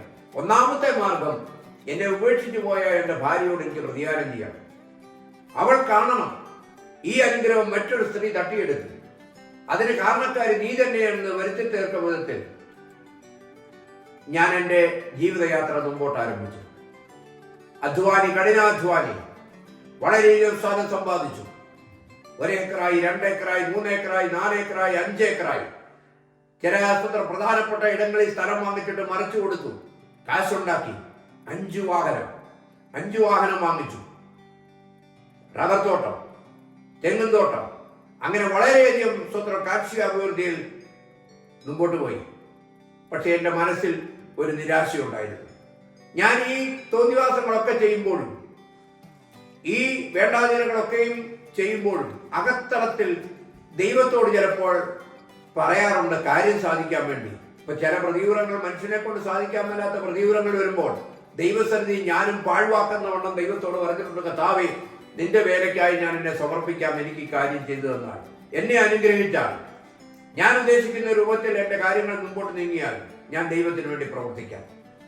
അങ്ങനെ ഞാൻ ആഗ്രഹിച്ചു നിൽക്കുമ്പോൾ ഒരു നാളിൽ ഗൾഫിൽ പോകണമെന്നൊരു ആഗ്രഹം. ഞങ്ങൾ 5 പേര് കൂട്ടുകാർ കൂടി, വിവരമില്ലാത്ത, കേരളത്തിന്റെ അങ്ങേയറ്റവും ഇങ്ങേയറ്റവും കാണാത്ത ഞങ്ങൾ, ഭാഷ അറിയാത്ത ഞങ്ങൾ 5 പേര് കൂടെ നേരെ ബോംബെ പോയി. ബാക്കി 4 പേർക്കും വിസ കിട്ടിയില്ല. എനിക്ക് വിസ കിട്ടി. ആ വിസ കിട്ടിയപ്പോൾ അന്ന് 50,000 രൂപയെ കണ്ടാണ് ആ വിസയ്ക്ക് വേണ്ടത്, ഡ്രൈവർ വിസ. 20,000 രൂപ ആരും പരിചയമില്ലാത്ത, ആർക്കും യാതൊരു കാരണവശാലും കണക്ഷൻ ഇല്ലാത്ത ഒരു ഏജൻസി കൊണ്ട് 20,000 രൂപ കൊടുത്തിട്ട് പോകും. അവരെന്നോട് പറഞ്ഞു 1 മാസത്തിനാണ് സംഗതി ശരിയാവും, ബാക്കി 30,000 കൊണ്ടുവന്ന് പോകാമെന്ന്. നാട്ടിൽ തിരിച്ചു വന്ന ആൾക്കാരോട് പറഞ്ഞു നിങ്ങൾ ഇനി ഒരു കാരണവശാലും പോക്കുണ്ടാകത്തില്ല, അവരാ പൈസ എടുത്തു. ആർക്കാ കൊടുത്തത് അറിയത്തില്ല. VT ജംഗ്ഷനിൽ നിന്ന് ഏതോ ഒരു റൂട്ട് കിട്ടുന്നത് എനിക്ക് മറവി വന്നുകൊണ്ടിരിക്കുന്നു. ആ റൂട്ടിൽ കൂടെ ചെന്നാൽ ആ ഏജൻസി ചെല്ലാം, അതെനിക്ക് അന്ന് നിശ്ചയമാണ്. അങ്ങനെ പറഞ്ഞു. ഏതായാലും 30 ദിവസത്തിനകം എന്നെ വിളിച്ചു. 30,000 രൂപ കൊടുക്കാതിരിക്കാൻ പറ്റാത്ത വിധത്തിലായി പോയി. കാരണം 20,000 രൂപ അവിടെ കൊടുത്തു. ഒന്നിൽ 20,000 രൂപ കളയണം, ഇല്ലേ 30,000 രൂപ അവിടെ കൊടുത്തിട്ട് തിരിച്ച് നാട്ടിൽ വരാതിരിക്കണം. ഏതായാലും രണ്ടും കൽപ്പിച്ച് തീരുമാനിച്ച് ഞാൻ ബോംബെക്ക് പോകുന്നതിന് മുമ്പായിട്ട് ദൈവത്തോട് പറഞ്ഞു, ഒരു 44 സെന്റ് സ്ഥലം ഒരു പട്ടണത്തിലുണ്ട്. ആ പട്ടണത്തിൽ കർത്താവ് എന്നെ ഗൾഫിൽ വിട്ട് എൻ്റെ ചില പ്രയാസങ്ങളും പ്രതികൂലങ്ങളൊക്കെ മാറ്റി എന്നെ ദൈവം അനുഗ്രഹിച്ചാൽ ഞാൻ ഈ 40 സെന്റ് സ്ഥലത്തിനകത്ത് ഒരു ഹോളും വെച്ച് ഞാൻ ദൈവീയ ആരാധന ചെയ്തോളാമെന്ന് പറഞ്ഞു. പലപ്പോഴും മനുഷ്യൻ ദൈവത്തെക്കാളും ബുദ്ധിയുള്ളവനാണ്. സൂത്രത്തിന്മേൽ സൂത്രവും ചട്ടത്തിന്മേൽ ചട്ടവും കാണിക്കാൻ തക്കവണ്ണം വ്യഗ്രത കാണിക്കുന്ന മഹാനീതനായ ഞാനും സർവശക്തനായ സകലത്തെ ഉളവാക്കി ഇന്നും എൻ്റെ ജീവനെ എന്നെ നിലനിർത്തി തരുന്ന ദൈവത്തോട് ഞാനാണ് മത്സരിച്ചത്. ദൈവത്തോട് പറഞ്ഞു. ഞാൻ ഗൾഫിൽ പോയി. അവിടെ ചെന്നു. എനിക്ക് പറഞ്ഞിരിക്കുന്ന ശമ്പളം വെറും 800 റിയാലാണ്. പക്ഷെങ്കിൽ ഈ സ്തോത്രം എൻ്റെ ഡ്രൈവിങ്ങും അവിടെയുള്ള ആ ഗൾഫിലുള്ള ആ ബോസിന്റെ എല്ലാ കാര്യങ്ങളിലും ഞാൻ സൂക്ഷ്മമായിട്ട് പണം കൊണ്ട് ബാങ്കിൽ അടയ്ക്കുകയും അവരുടെ കുഞ്ഞുങ്ങളെ കൊണ്ട് സ്കൂളിൽ വിടുകയും വളരെ ഉത്തരവാദിത്വത്തോടെ 11 പെൺപിള്ളേരാണുള്ളത്. അത്രയും പിള്ളേരെ വളരെ കാര്യമായി നോക്കുകയൊക്കെ ചെയ്തപ്പോൾ നിമിഷം കൊണ്ട് എൻ്റെ ശമ്പള വർധനമുണ്ടായി. ശമ്പളം വർദ്ധിച്ചു വന്നു. ഒരു മനുഷ്യന് ഡ്രൈവർക്ക് കിട്ടാവുന്നതിന്റെ പരമാവധി ശമ്പളം വന്നു. അവസാനം എന്നിലുള്ള ജഡീകത്വത്തിന്റെ സ്വഭാവം ഏർപ്പെട്ടു. അദ്ദേഹം എന്നെ രാത്രിയിൽ ഓട്ടം വിളിച്ചാൽ ഞാൻ പറയും, ഇൻസാൻ, ഞാൻ ഒരു മനുഷ്യനാ, നീ ഒരു മനുഷ്യനാ. എനിക്ക് ഉറങ്ങണം, നിനക്ക് ഭാര്യയുണ്ട്, നിനക്ക് കുഞ്ഞുങ്ങളുമുണ്ട്, നീ ഉറക്കമുണ്ട്, നീ ആഹാരമുണ്ട്. അതേ സ്വഭാവം എന്നിലുമുണ്ട്. അതുകൊണ്ട് നീ ഒരു കാര്യം ചെയ്തോ, നീ എൻ്റെ വിസ എക്സൈറ്റ് അടിച്ചോ. എൻ്റെ വീട്ടിൽ ചോറില്ല, പക്ഷെ കഞ്ഞിയോട് ഞാൻ കുടിച്ചോളാവുന്നു. മലയാളികളോട് കാണിച്ച, അല്ലെങ്കിൽ സ്വന്തം ജനത്ത് കാണിച്ച വരാൻ പോകുന്ന തീറ്റ അനുഭവത്തെ മനസ്സിലാക്കുവാൻ തക്കണം കഴിയാത്ത ഞാൻ അദ്ദേഹത്തോട് മത്സരിച്ചു. എന്താണ്, 2 വർഷം കഴിഞ്ഞപ്പോൾ ഞാൻ പറഞ്ഞ ഡേറ്റിൽ എനിക്ക് വെക്കേഷൻ കിട്ടണം. അദ്ദേഹം എന്നെ വളരെ സ്നേഹാനുഭൂതിയോടെ പറഞ്ഞു, ഇതുപോലൊരു ജോലി മാനെ കിട്ടത്തില്ല. ഞാൻ ഇന്നുവരെയും എന്നെ ഡ്രൈവറായിട്ട് പലരെ വെച്ചിട്ടുണ്ടെങ്കിലും ഇതുപോലെ ഒരാൾക്ക് ഞാൻ കൊടുത്തിട്ടില്ല. അങ്ങനെയൊക്കെ പറഞ്ഞു. ഞാൻ പറഞ്ഞു, എന്നാൽ ഇന്നൊരു TV എനിക്ക് വാങ്ങിച്ചു തരാമെങ്കിൽ ഞാൻ നിൽക്കാം 1 മാസം കൂടെ. ആ പാവപ്പെട്ട എൻ്റെ കഫി അല്ലെങ്കിൽ എൻ്റെ ബോസ് അന്ന് പോയി നാഷണൽ പനാസോണിക്കിൻ്റെ ഒരു TV വാങ്ങിച്ച് എനിക്ക് കൊണ്ടുതന്നു. അവിടെയും മനുഷ്യൻ നന്ദി കാണിച്ചുവെങ്കിലും എനിക്ക് നന്ദി കാണിക്കാനുള്ള മനസ്സില്ലായിരുന്നു. ഞാനങ്ങനെ ഗൾഫിലൊക്കെ പോയി തിരിച്ച് നാട്ടിൽ വന്നു. ഈ കുഞ്ഞുങ്ങളെ ആര് പരിപാലിക്കും? അപ്പോഴാണ് ഗതി 5 കെട്ട് 6 കെട്ട് ഒരു കുടുംബം എൻ്റെ വീടിൻ്റെ തൊട്ടടുത്ത് വന്നു. ഒരു പെണ്ണും ഒരാണും, ഒരു മാതാവും പിതാവും മരിച്ചുപോയി. എന്തു ചെയ്യും? ആ ഒരു അകത്ത് കിടക്കുന്ന എൻ്റെ ദുഷ്ട ഹൃദയത്തിൽ നിന്നും ഒരാശയമുണ്ടായി. ഈ പെൺകുട്ടിയെ വിവാഹത്തിന് എനിക്ക് നിർബന്ധിച്ച് എൻ്റെ കൂടെ കൂട്ടിയാൽ ഒരനുഗ്രഹിക്കപ്പെട്ട ജീവിതം നയിക്കാൻ കഴിയും, എൻ്റെ ഭാര്യയോട് എനിക്ക് പ്രതികാരം ചെയ്യുവാൻ കഴിയും. ആ ഒരു കണക്കൂട്ടലിൽ ഞാൻ ആ പെൺകുട്ടിയുടെ മാതാവിനോട് പറഞ്ഞു, ഈ പെൺകുട്ടിയെ എനിക്ക് വിവാഹം ചെയ്തു തരാമെങ്കിൽ ഞാനിവളെ സംരക്ഷിച്ചോളാമെന്ന്. അവർ പറഞ്ഞു, കാരണം അവർക്ക് ജീവിക്കാൻ യാതൊരു നിവൃത്തിയില്ല. 1 സെന്റ് സ്ഥലം പോലും. അവർ നോക്കിയപ്പോൾ 5-5 ഏക്കർ സ്ഥലം, 4-5 വണ്ടി, സകലവിധ സൗകര്യങ്ങളും. അവരാരോടും പറഞ്ഞില്ല, നിങ്ങളൊരു കാര്യം ചെയ്തു ഒന്നിച്ച് ജീവിച്ചു എന്ന് പറഞ്ഞ് ഞങ്ങളങ്ങനെ വിവാഹ ജീവിതത്തിൽ സംബന്ധിച്ച് 2ാമത്തെ വിവാഹം നടത്തി. ഈ 2ാമത്തെ വിവാഹം നടത്തി വളരെ അനുഗ്രഹിക്കപ്പെട്ട ജീവിതം. എൻ്റെ ഭാര്യ ഇതറിഞ്ഞു. പക്ഷേ ഒരു ഗുണം എൻ്റെ ഭാര്യയ്ക്കുണ്ട്. അന്ന് മുതൽ ഇന്ന് വരെയും എന്നെ അവളെ ഒരു കേസ് കൊടുത്തോ അല്ലെങ്കിൽ എന്നെ മറ്റുള്ള ആൾക്കാരുടെ മുമ്പിൽ വെച്ച് അപമാനിക്കാനോ ഒന്നും തയ്യാറായില്ല. അവൾ അവളുടെ സ്വന്തം കാര്യം. എൻ്റെ കാര്യത്തിൽ യാതൊരു കാരണവശാലും അവൾ ഇടപെടത്തില്ല. പക്ഷേ എൻ്റെ ഒരു വീഴ്ചയിൽ അവൾ ആനന്ദം കണ്ടെത്തുവാൻ പലപ്പോഴും ശ്രമിച്ചു. പക്ഷെ ഞാൻ അജയ്യനായിട്ട് യാത്ര തുടരുകയാണ്. 5 വണ്ടി, ഉദ്ദേശിക്കാത്ത രൂപത്തിലുള്ള ധനം, കോൺഗ്രസിന്റെ ഒരു മാന്യനായ പ്രവർത്തകൻ, പ്രശ്നങ്ങളുള്ള ഞാൻ പ്രശ്നങ്ങളെ തീർക്കുന്ന സജീവ പ്രവർത്തകൻ, കരുണാകരൻ, നമ്മുടെ മുൻ മുഖ്യമന്ത്രി കരുണാകരനൊക്കെ ഞങ്ങൾ തമ്മിൽ ഒന്നിച്ച് സംസാരിക്കുകയും പ്രവർത്തിക്കുകയും ഒക്കെ ചെയ്തിട്ടുണ്ട്. പക്ഷേ എന്തു പറയാം, എൻ്റെ ജീവിതത്തിൽ കഷ്ടകാലം വീണ്ടും വരികയാണ്. അത് കഷ്ടകാലമല്ല, ഞാൻ വരുത്തി വെച്ച ചില ദൂഷ്യങ്ങളാണെന്ന് മനസ്സിലാക്കാൻ വൈകിപ്പോയി. ഈ 2ാമത് ഈ സ്ത്രീയെ വിവാഹം ചെയ്തു കഴിഞ്ഞപ്പോൾ നമ്മുടെ KP യോഹന്നാൻ സാറിന്റെ ആലയത്തിലൊക്കെ ചെറുത് പോകാനും പ്രാർത്ഥിക്കാനും ഒക്കെ തുടങ്ങി. കാരണം ജീവിതം മുമ്പോട്ട് പോവുകയാണ്, പ്രായം വർദ്ധിച്ചു, അവസ്ഥകൾ മോശമാണെന്ന് മനസ്സിലാക്കി, ചെയ്യുന്നത് ദൈവസന്നിധി തെറ്റാണെന്ന് വിചാരിച്ചു. അപ്പോൾ ഞാൻ ദൈവസന്നിധിയുടെ ഒരു തീരുമാനമെടുത്തു. ദൈവമേ, ഞാൻ നിന്റെ സന്നിധി വരാൻ യോഗ്യനല്ല, കർത്താവിന്റെ വേലയ്ക്ക് സ്തോത്രം, ഞാൻ അർഹതപ്പെട്ടവനുമല്ല. എൻ്റെ മകനെ ഞാൻ അതിനായി നേരുന്നു. ഞാൻ എൻ്റെ മകനെ, മൂത്ത മകനെ, വിനോദ് സിംഗ് എന്നാണ് പേര്, അവനെ ഞാൻ ബൈബിൾ കോളേജിൽ വിട്ടു. കാരണം എനിക്ക് ചെയ്യാൻ മേലാത്ത ഒരു കാര്യം, എന്നേക്ക് അർഹതപ്പെടാത്ത ഒരു കാര്യം എൻ്റെ മകനിൽ കൂടെ ദൈവത്തിന്റെ വേല ചെയ്യുവാൻ, മറ്റൊന്നും സ്തോത്രം ഒരു ശരിയായ വഴിയല്ല, അത് ജീവിതത്തിൽ തകരുന്ന വഴിയാണ് എന്നുള്ള ഉത്ബോധമുണ്ടായിട്ട് ആ മകനെ ഞാൻ ബൈബിൾ കോളേജിൽ, തൃശ്ശൂരുള്ള കാളത്തോടുള്ള ഒരു ബൈബിൾ കോളേജിൽ വിട്ട് പഠിപ്പിക്കാനിടയായി. അങ്ങനെ ജീവിതം മുമ്പോട്ട് പോകുന്നു. വീണ്ടും ഞാൻ ഗൾഫിലൊക്കെ പോയി. വളരെ അനുഗ്രഹിക്കപ്പെട്ട സാമ്പത്തിക സ്ഥിതിയൊക്കെ വന്നു, കയ്യിൽ വന്നു. എന്നാൽ എൻ്റെ 2ാമത്തെ ഭാര്യയായിരിക്കുന്ന ആ സ്ത്രീയും അതിൻ്റെ ഒരു ആങ്ങള പയ്യനുണ്ട്. ആ പയ്യനും മാതാവും ഒരു കുടുംബത്തെ, ഞാൻ ഒരു സ്ത്രീക്ക് വേണ്ടി ഒരു കുടുംബത്തിന്റെ ചുമല ഞാൻ ഏറ്റെടുത്തത്. ആ പയ്യൻ എന്ത് ചോദിച്ചാലും ഞാൻ വാങ്ങിച്ചു കൊടുക്കും. സൈക്കിൾ വേണമെന്ന് പറഞ്ഞാൽ സൈക്കിൾ. അങ്ങനെ ചെറുപ്രായത്തിലെ അവനെ എൻ്റെ കൂടെ കൂട്ടി അവനെ ഏറ്റവും അനുഗ്രഹിക്കുന്ന രൂപത്തിൽ ഒരു വിവാഹമൊക്കെ ഞാൻ ചെയ്യിപ്പിച്ച് കൊടുത്തു.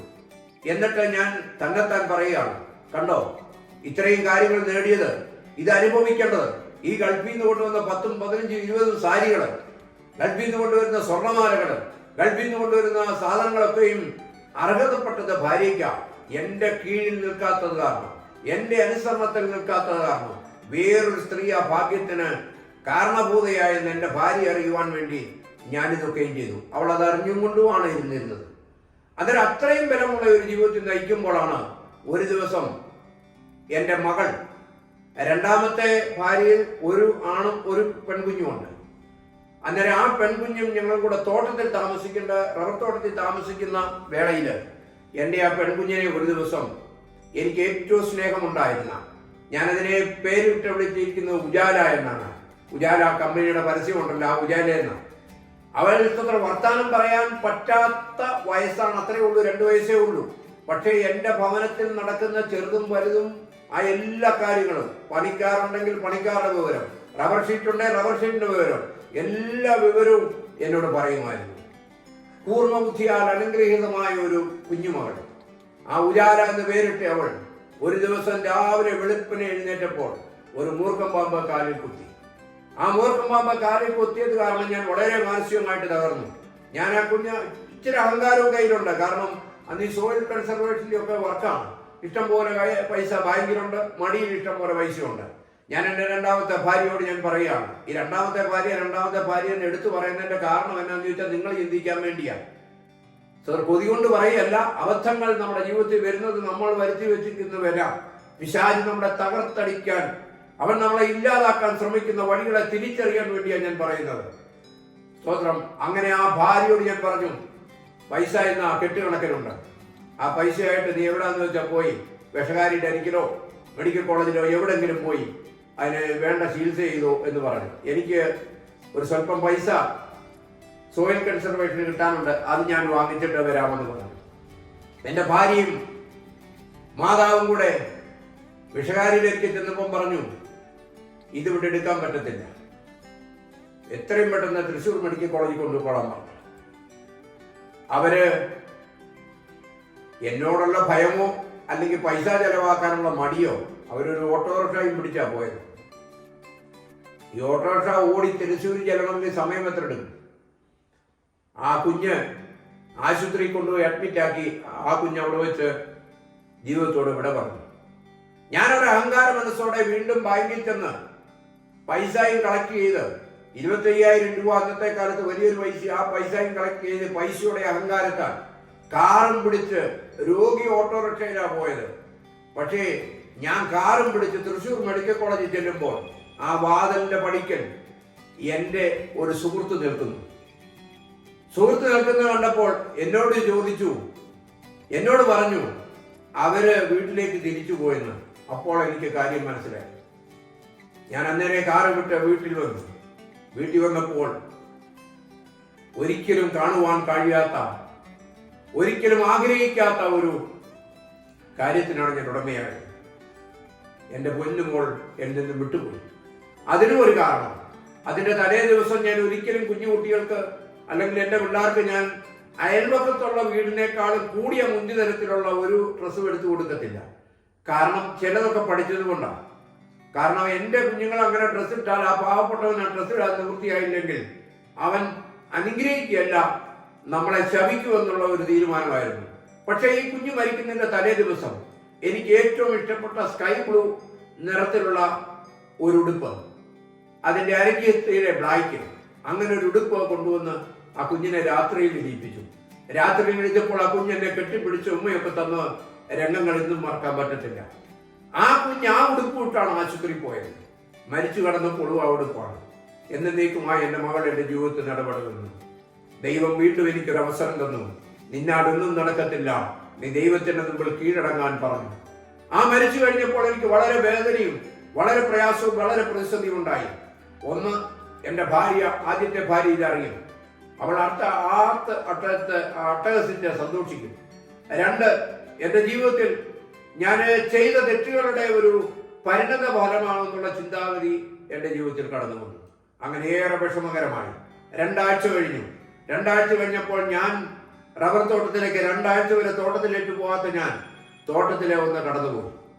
തോട്ടത്തിൽ കടന്നുപോയപ്പോൾ എന്നെ ഒരു പാമ്പ് എൻ്റെ ശരീരത്തിൽ തൊട്ടു. അത് തൊട്ടപ്പോൾ ഞാൻ അലറിക്കൂവി വിളിച്ചു. നാട്ടുകാർ മുഴുവൻ എൻ്റെ തോട്ടത്തിൽ 3-4 ഏക്കർ സ്ഥലം, 5 ഏക്കർ സ്ഥലമാണ് അന്നത്തെ തോട്ടം. ആ 5 ഏക്കർ സ്ഥലത്തിൻ്റെ ഒരു കോണിലിരുന്ന് ഞാൻ നിലവിളിച്ചപ്പോൾ നാട്ടുകാർ ഓടി വന്നു.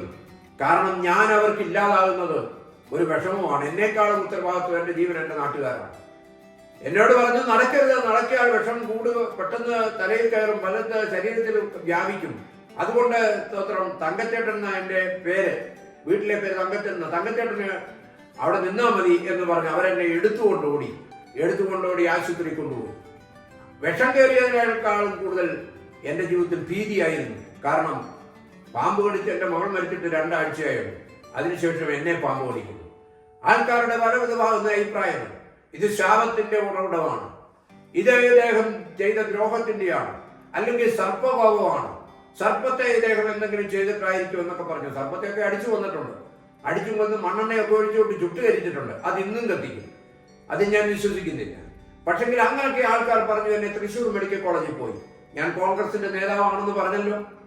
എനിക്കെതിരായി നിൽക്കുന്ന കമ്മ്യൂണിസ്റ്റിന്റെ ഏറ്റവും വലിയൊരു നേതാവും ധനാഢ്യനായ ഒരു മനുഷ്യനുണ്ട്. പേര് ഞാൻ പറയാൻ ആഗ്രഹിക്കുന്നില്ല. അദ്ദേഹം ഈ ലോകത്ത് നിന്ന് മാറ്റപ്പെട്ടു. അദ്ദേഹത്തിന്റെ മടിക്കുത്തടിച്ചിട്ട് അദ്ദേഹത്തിന്റെ പാർട്ടിപ്പെട്ട ഒരാളോട് പറഞ്ഞു, ഇവൻ മരിക്കാൻ പാടില്ല, അദ്ദേഹത്തിന് എത്ര രൂപ ചെലവായാലും അതിന് രൂപയ്ക്ക് ആവശ്യം വന്നാൽ ഒരു ശോഷണവും ഉണ്ടാകരുത് എന്ന് പറഞ്ഞ് അദ്ദേഹം അന്നത്തെ കാലത്ത് 10,000 രൂപ എടുത്തു.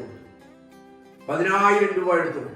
ഇത്രയും പ്രിയനായിട്ട് ഞാൻ ജീവിക്കുന്നുവെങ്കിലും എന്നിലും ചില നന്മകൾ ഉണ്ടായിരുന്നു. എൻ്റെ അടുത്ത്, ഞാൻ ഈ സംസാരത്തിന്റെ ഇടയിൽ ഞാൻ അതുകൂടെ കയറ്റിവിടാൻ ആഗ്രഹിക്കുന്നു. എൻ്റെ അടുത്ത് ഉമ്മർ എന്ന് പറഞ്ഞ ഒരു പേരുള്ള ഒരു സഹോദരൻ, മുസ്ലിം സഹോദരൻ. ആ സഹോദരന് ഒരു മകളും ഒരു മകനുമാണ്. ആ മകൾക്ക് ഒരു കല്യാണാലോചന വന്നു. മുസ്ലിംസിനെ സംബന്ധിച്ച് നമുക്കറിയാം, കല്യാണാലോചന വന്ന് അവരുടെ വീട്ടിൽ പത്തിരി വിറച്ചിയൊക്കെ തിന്നു. അവസാനം ശ്രീധരൻ കൊടുക്കേണ്ട സമയമായപ്പം ഈ ഉമ്മർ പറഞ്ഞു, ശ്രീധരൻ നിശ്ചയിക്കുന്ന ഞാനല്ല, എൻ്റെ ഒരു കൂട്ടുകാരനുണ്ട്, ആ തങ്കത്തിന്റെ വീട്ടിൽ വരെ നമുക്ക് എല്ലാവർക്കും കൂടെ പോകാമെന്ന്.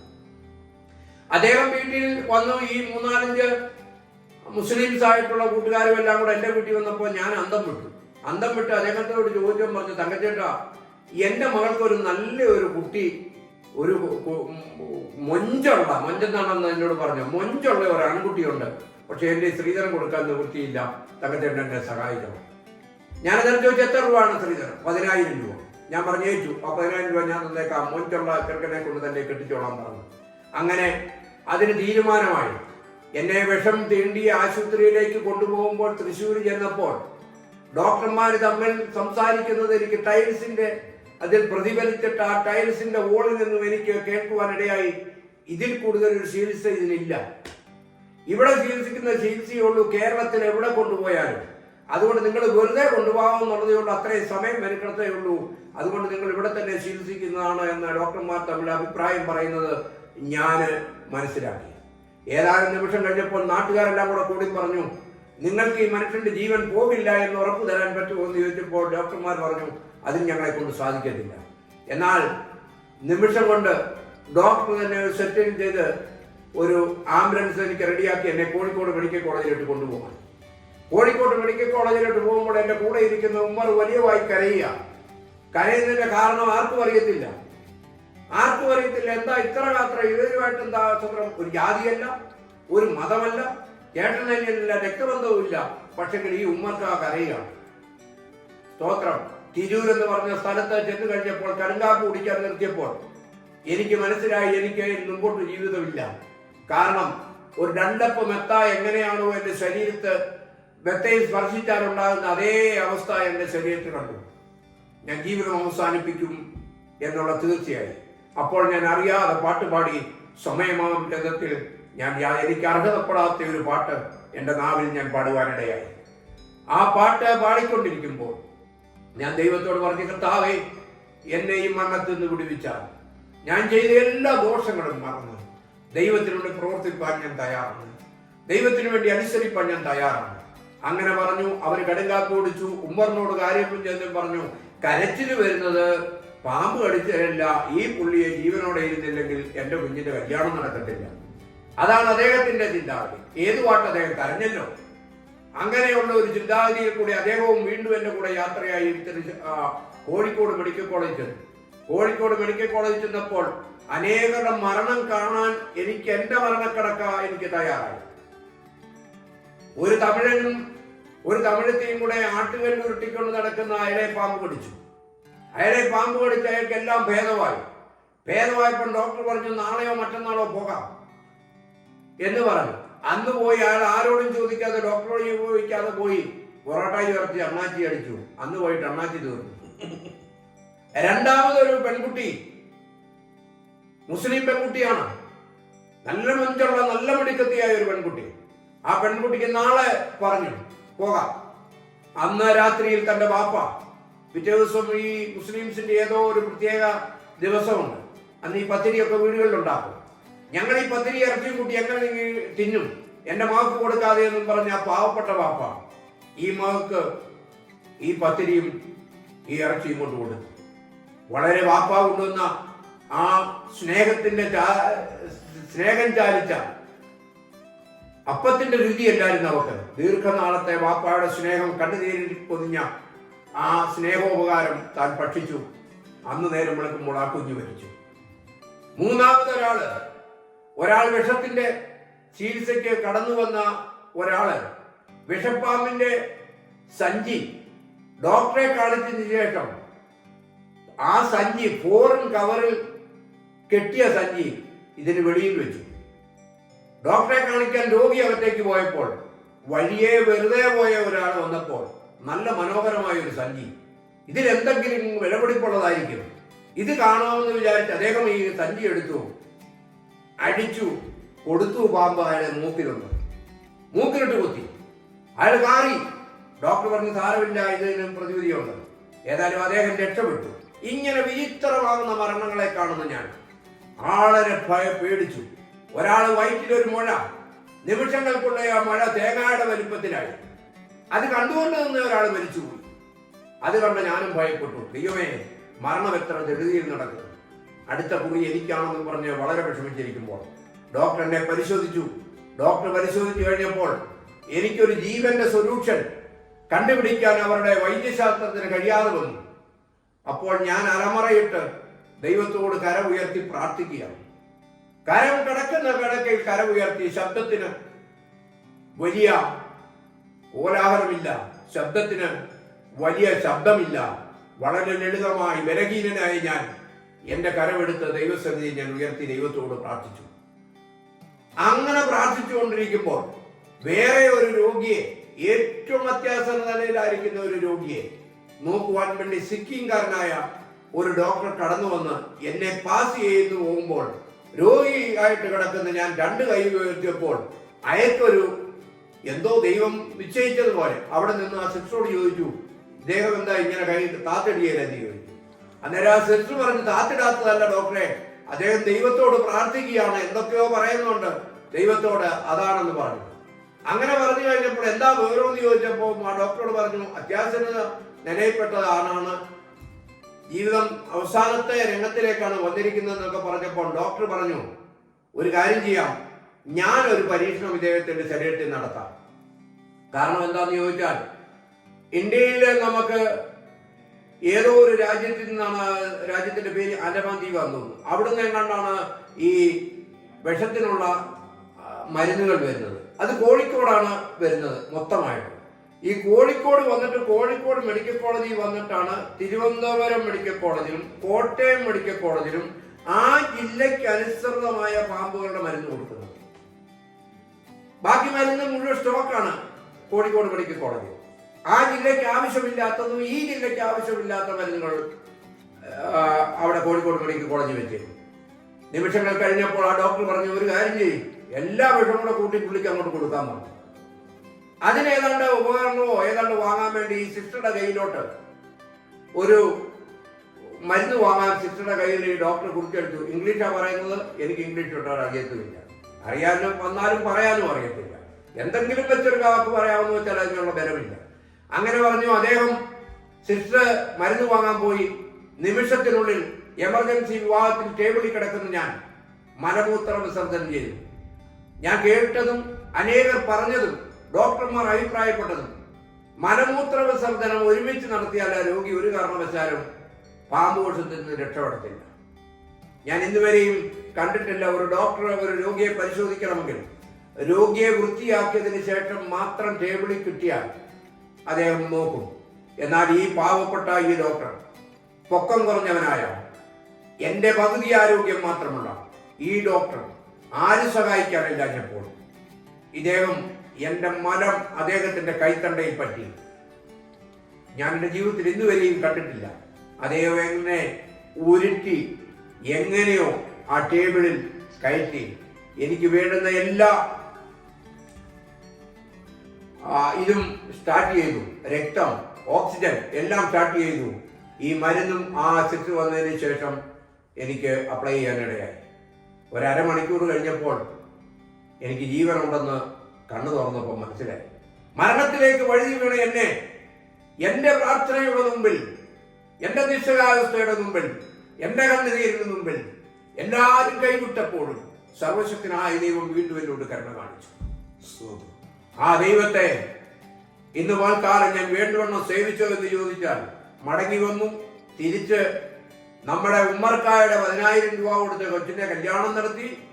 എൻ്റെ വീട്ടിൽ ഒരു 4.5 കിലോ ഉണ്ടായിരുന്ന ഒരു കോഴിപ്പൂവൻ ഉണ്ടായിരുന്നു.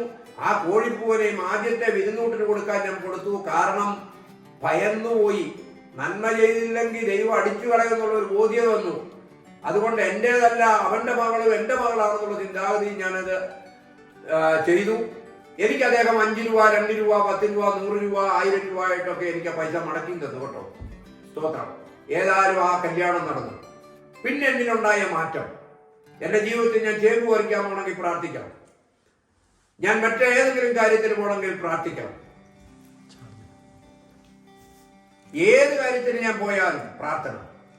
വീട്ടിൽ നിന്ന് ഇറങ്ങണമെങ്കിൽ പ്രാർത്ഥന, വീട്ടിൽ നിന്ന് എഴുന്നേൽക്കണേ പ്രാർത്ഥന, രാവിലെ പ്രാർത്ഥന, വൈകിട്ട് പ്രാർത്ഥന, എല്ലാ സമയത്തും പ്രാർത്ഥന, എല്ലാ കാര്യത്തിലും പ്രാർത്ഥന. ദൈവത്തെ കൂടാതെ മുമ്പോട്ട് പോകാൻ കഴിയാത്ത വിധത്തിൽ എൻ്റെ ആത്മീയ തീക്ഷ്ണത ഞാൻ വർദ്ധിപ്പിക്കാൻ ശ്രമിച്ചുകൊണ്ടേയിരുന്നു. പക്ഷേ മനുഷ്യരെപ്പോഴും നന്ദികേടുള്ളവരുണ്ട്. ദിവസങ്ങൾ കഴിഞ്ഞു, നാളുകൾ കഴിഞ്ഞു.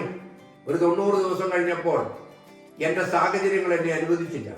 സാഹചര്യങ്ങളല്ല, എൻ്റെ സാമ്പത്തികം എന്നെ അനുവദിച്ചില്ല. റബ്ബർ വെട്ടിക്കണം, 4-5 വണ്ടിയുണ്ട്, ഇതൊക്കെ നോക്കണം, എനിക്ക് മറ്റുള്ള ഏർപ്പാടുകളുള്ള ഇതൊക്കെ കൈകാര്യം ചെയ്യണം, രാഷ്ട്രീയ പ്രവർത്തനമുണ്ട്. ഇതൊക്കെ വന്നപ്പോൾ ഓട്ടോമാറ്റിക്കായിട്ട് ദൈവസന്നിധി വീണ്ടും ആവുന്നു. നിങ്ങളിപ്പോൾ ചിന്തിച്ചേക്കും, ഇതുപോലൊരു ക്രൂരനായ മനുഷ്യനാണോ ഇദ്ദേഹം? എത്ര പഠിച്ചിട്ടും പഠിക്കാത്ത, ഇന്ന് കാലം ഞാൻ ദൈവനാമത്തിൽ നിങ്ങളെ ഓർപ്പിക്കുകയാണ്, എത്ര പഠിച്ചാലും പഠിക്കാത്ത ഒരു മനുഷ്യ ജീവിതമാണ് ഈ ലോക ജീവിതം. ആ ലോകത്തിൽ നിന്ന് നാം പിടഞ്ഞു രക്ഷപ്പെട്ടാൽ, മീൻ കരയിൽ സ്തോത്രം എത്തിയാൽ മരിച്ചു പോകും നിശ്ചയം. അത് വെള്ളത്തിൽ കിടന്നാൽ ജീവിക്കും. അതിനെ തകർക്കാൻ ആർക്കും കഴിയത്തില്ല. ദൈവകൃപയിൽ നാം ആശ്രയിക്കാതെ ലോകത്തിലേക്ക് ആശ്രയിച്ചാൽ, നമ്മൾ എത്ര മിടുക്കന്മാരാണെങ്കിലും എത്ര ഉന്നതന്മാരാണെങ്കിലും കനിശമായിട്ട് നാം തകർന്നു പോകും. ഇന്ന് കാലം ഞാൻ ഈ സാക്ഷി പറയുന്നതിന്റെ ഉദ്ദേശം, അനേകർ ലോകത്തിൽ പ്രതീക്ഷയോടെയും പ്രത്യാശയോടെ ജീവിപ്പാൻ തക്കവണ്ണം കഴിയുന്ന ഒരു സമൂഹമാണ് നമ്മുടെ ചുറ്റിലുള്ളത്. എന്റെ പരാജയം, എന്റെ അന്തസ്സില്ലാത്ത സാക്ഷ്യം, അഭിമാനമില്ലാത്ത, ആരുടെ മുമ്പിൽ അവതരിപ്പിക്കാൻ കഴിയാത്ത സാക്ഷ്യം ഞാൻ അവതരിപ്പിക്കുന്നത് എന്താണെന്ന് ചോദിച്ചാൽ, രക്ഷപ്പെടാൻ ഒരൊറ്റ വഴിയേ ഉള്ളൂ, യേശുക്രിസ്തു മാത്രം. ആ യേശുക്രിസ്തുവിൽ ആശ്രയിച്ചാൽ നീ എത്ര കഠിന പാപം ചെയ്താലും, എത്ര ദോഷിയാണെങ്കിലും വിടുവിപ്പാൻ സർവശക്തനായ ദൈവത്തിന് കഴിയും. ഞാൻ അങ്ങനെ നാളുകളായി സ്തോത്രം, ഞാൻ മരണത്തിൽ നിന്ന് വീണ്ടെടുത്തു, വീട്ടിൽ വന്നു. അങ്ങനെ കുറെ നാൾ കഴിഞ്ഞ് വീണ്ടും ഗൾഫിൽ പോയി, വീണ്ടും തിരിച്ചു വന്നു. തിരിച്ചു വന്ന കുറച്ചു നാൾ കഴിഞ്ഞപ്പോൾ വളരെ ഗൾഫിൽ പോയിട്ട് തിരിച്ചു വന്നാൽ പിന്നെ നമ്മൾ പഴയ പാർട്ടി അല്ലല്ലോ.